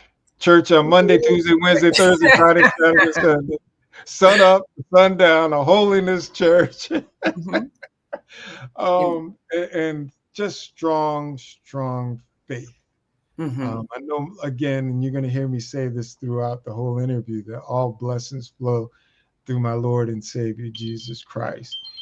And that's how we were taught and raised. And I want to, first and foremost, hopefully people can see the God in me, but also to make my family proud. I wasn't always an angel. I did some things, I'm a PK, and my grandfather was a bishop, and oftentimes the enemy comes after us and tries to get us to go the opposite direction. I did some things that I wasn't always an angel. Let me put it like that. But I knew enough right from wrong.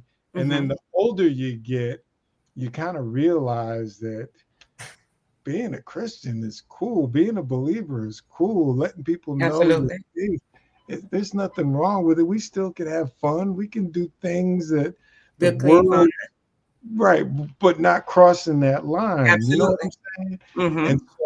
And so I just hope that all of my family members are proud of me, and that I'm a good example of the family. As a matter of fact, off of Riley Road in Greenville, North Carolina, that's where the majority of my family is from. There's a little community there called Saintsville. And just because the family is so religious, I even think they named the street Saintsville. And I am launching a record label in honor of my family from that community. And I registered the business on September 27th. I'll execute it and operate it in 2025, but the record label is Saintsville Records. And this is we're excited about that. Yeah, thank you. We'll be watching, definitely. Thank you. And for those of you, if you're saying Saintsville, that sounds a little familiar. Petey Pablo, who has this song called Raise Up North Carolina. He mentions Saintsville in that song. And I was in secular radio at the time it came out. And I was like, did he say Saintsville? He must be connected. He might be my cousin or something. But I'm really excited, and whatever God does with it, he does with it. But there's so many talented people in our community here in North Carolina that I want to help with their music career. So I'll be looking to help people further their career as a recording artist, but it's called Saintsville Records. We'll definitely be watching. Now, you're a sought-after speaker in the music industry. What key message do you share, not only on the gospel music panel, but just across the board? And how do you contribute to the industry's discussion? I talk about radio programming strategies. I talk about radio, getting your music played on the radio strategy. I used to be an amateur boxer when I was young. And as a boxer, you have to be strategic. You have to look at your opponent's strengths, his weaknesses, and then you have to counter that. You know what I mean? He's really good with one thing. You got, how do I negate that? If he's weak in an area, how do I exploit it? And so that goes back to the knowledge is power. The more we know, the more we grow, the more successful we can be. So I share the information from all of these great programmers that worked and sewed into me, into my life and my career. And if I can do it, if I can program a successful radio station, or if I can get one of my clients to #1 on the gospel music charts, then guess what? You can too. And these are the strategic steps and things to do to have success. And again, I really love sharing those nuggets, because I think that when we share information and we help others grow, that we continue to grow as well. Yes, and you mentioned the social media and TikTok and all this. How do you approach the challenge of staying relevant and innovative in this ever-evolving industry, especially in radio broadcasting? It's really important. I mean, when I was with Radio One, it was mandated that we do a certain amount of social media posts daily. At the time, most of us were huffing and puffing, like that's extra work. You know what I mean? But as time goes on, you see how important it is. Yeah. For me, that's an area that I still need to grow in because I don't like I'm looking pretty fly right now, and you make me look even better. I gotta say, it's Dr. Kelly. I have to say, but I'm not one to take my picture and say, "Hey, look at what I'm wearing," or "Look at my meal," because I don't think people really care about that stuff. Right. Right. But it's an area that I need to grow into. But I do tell my clients that are recording artists that it's really key. It's important to let your fans know what you're doing, let the public know what you're doing.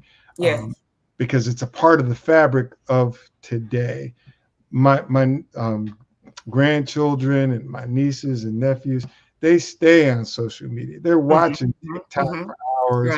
Right. I'm like, I'm trying to figure out what I could do that people would find interesting on a reel. You know what I mean? Like, I ain't watching it. I don't know what I could do, but some of the stuff that I see these other people doing isn't that exciting, but they get absolutely hundreds of thousands, if not millions of views. I don't know. Hours. Maybe doing nothing does turn into something. Right.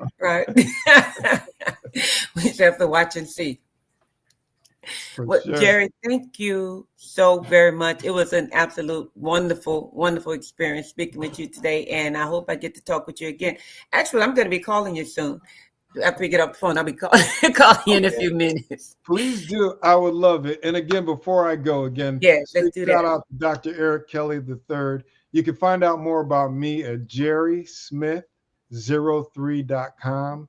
It talks about my company, JAS Consulting and Entertainment, and some of my accomplishments and all the services that I provide. Also, I have a streaming internet station, favor973.com, 24-hour inspiration music. And again, before we leave, please, if I can get 10 more people to donate $100, let's up the ante a little bit at $sign bbxusa.com, bbxusa.com. Please make a donation. If you can't do $100, just do whatever God lays on your heart. You're sowing into fertile soil, helping our next generation of entrepreneurs, business owners, who knows, maybe even the next president of the United States to fulfill their purpose, destiny, and their dreams. So again, thank you for this opportunity. And thank you so much. We'll talk soon. All righty. Bye-bye. Bye-bye. Artist to me is a creative expression of something from nothing. You know, it explodes onto the canvas, or it explodes on in my work. One of the things that I try to do more than anything is I try to just give the lines and the movements and emotions and expressions into what I do. Art really means to me a chance to express how I feel deep down inside. Most of my art begins as a thought that I might have, you know, whether it's sports, whether it's history, whether it's a woman or a man. It pretty much starts as an idea of thought before I get into the actual image of what I'm going to draw. I do a lot of historical pieces. I was a history minor in college, and I love to do history pieces. And a lot of times I'm thinking about history, and then I try to make that history impact you as you look at it. That's one of the reasons I do pictures so large. People ask me, why do I do pictures so big? And I tell them, I want the piece to impact them as they're looking at it. To kind of dominate them, dominate their space. And most of my pieces I try to do off page. I don't try to do anything that's going to be in those four corners or in a square. And I want your imagination to be a part of the piece that you're looking at.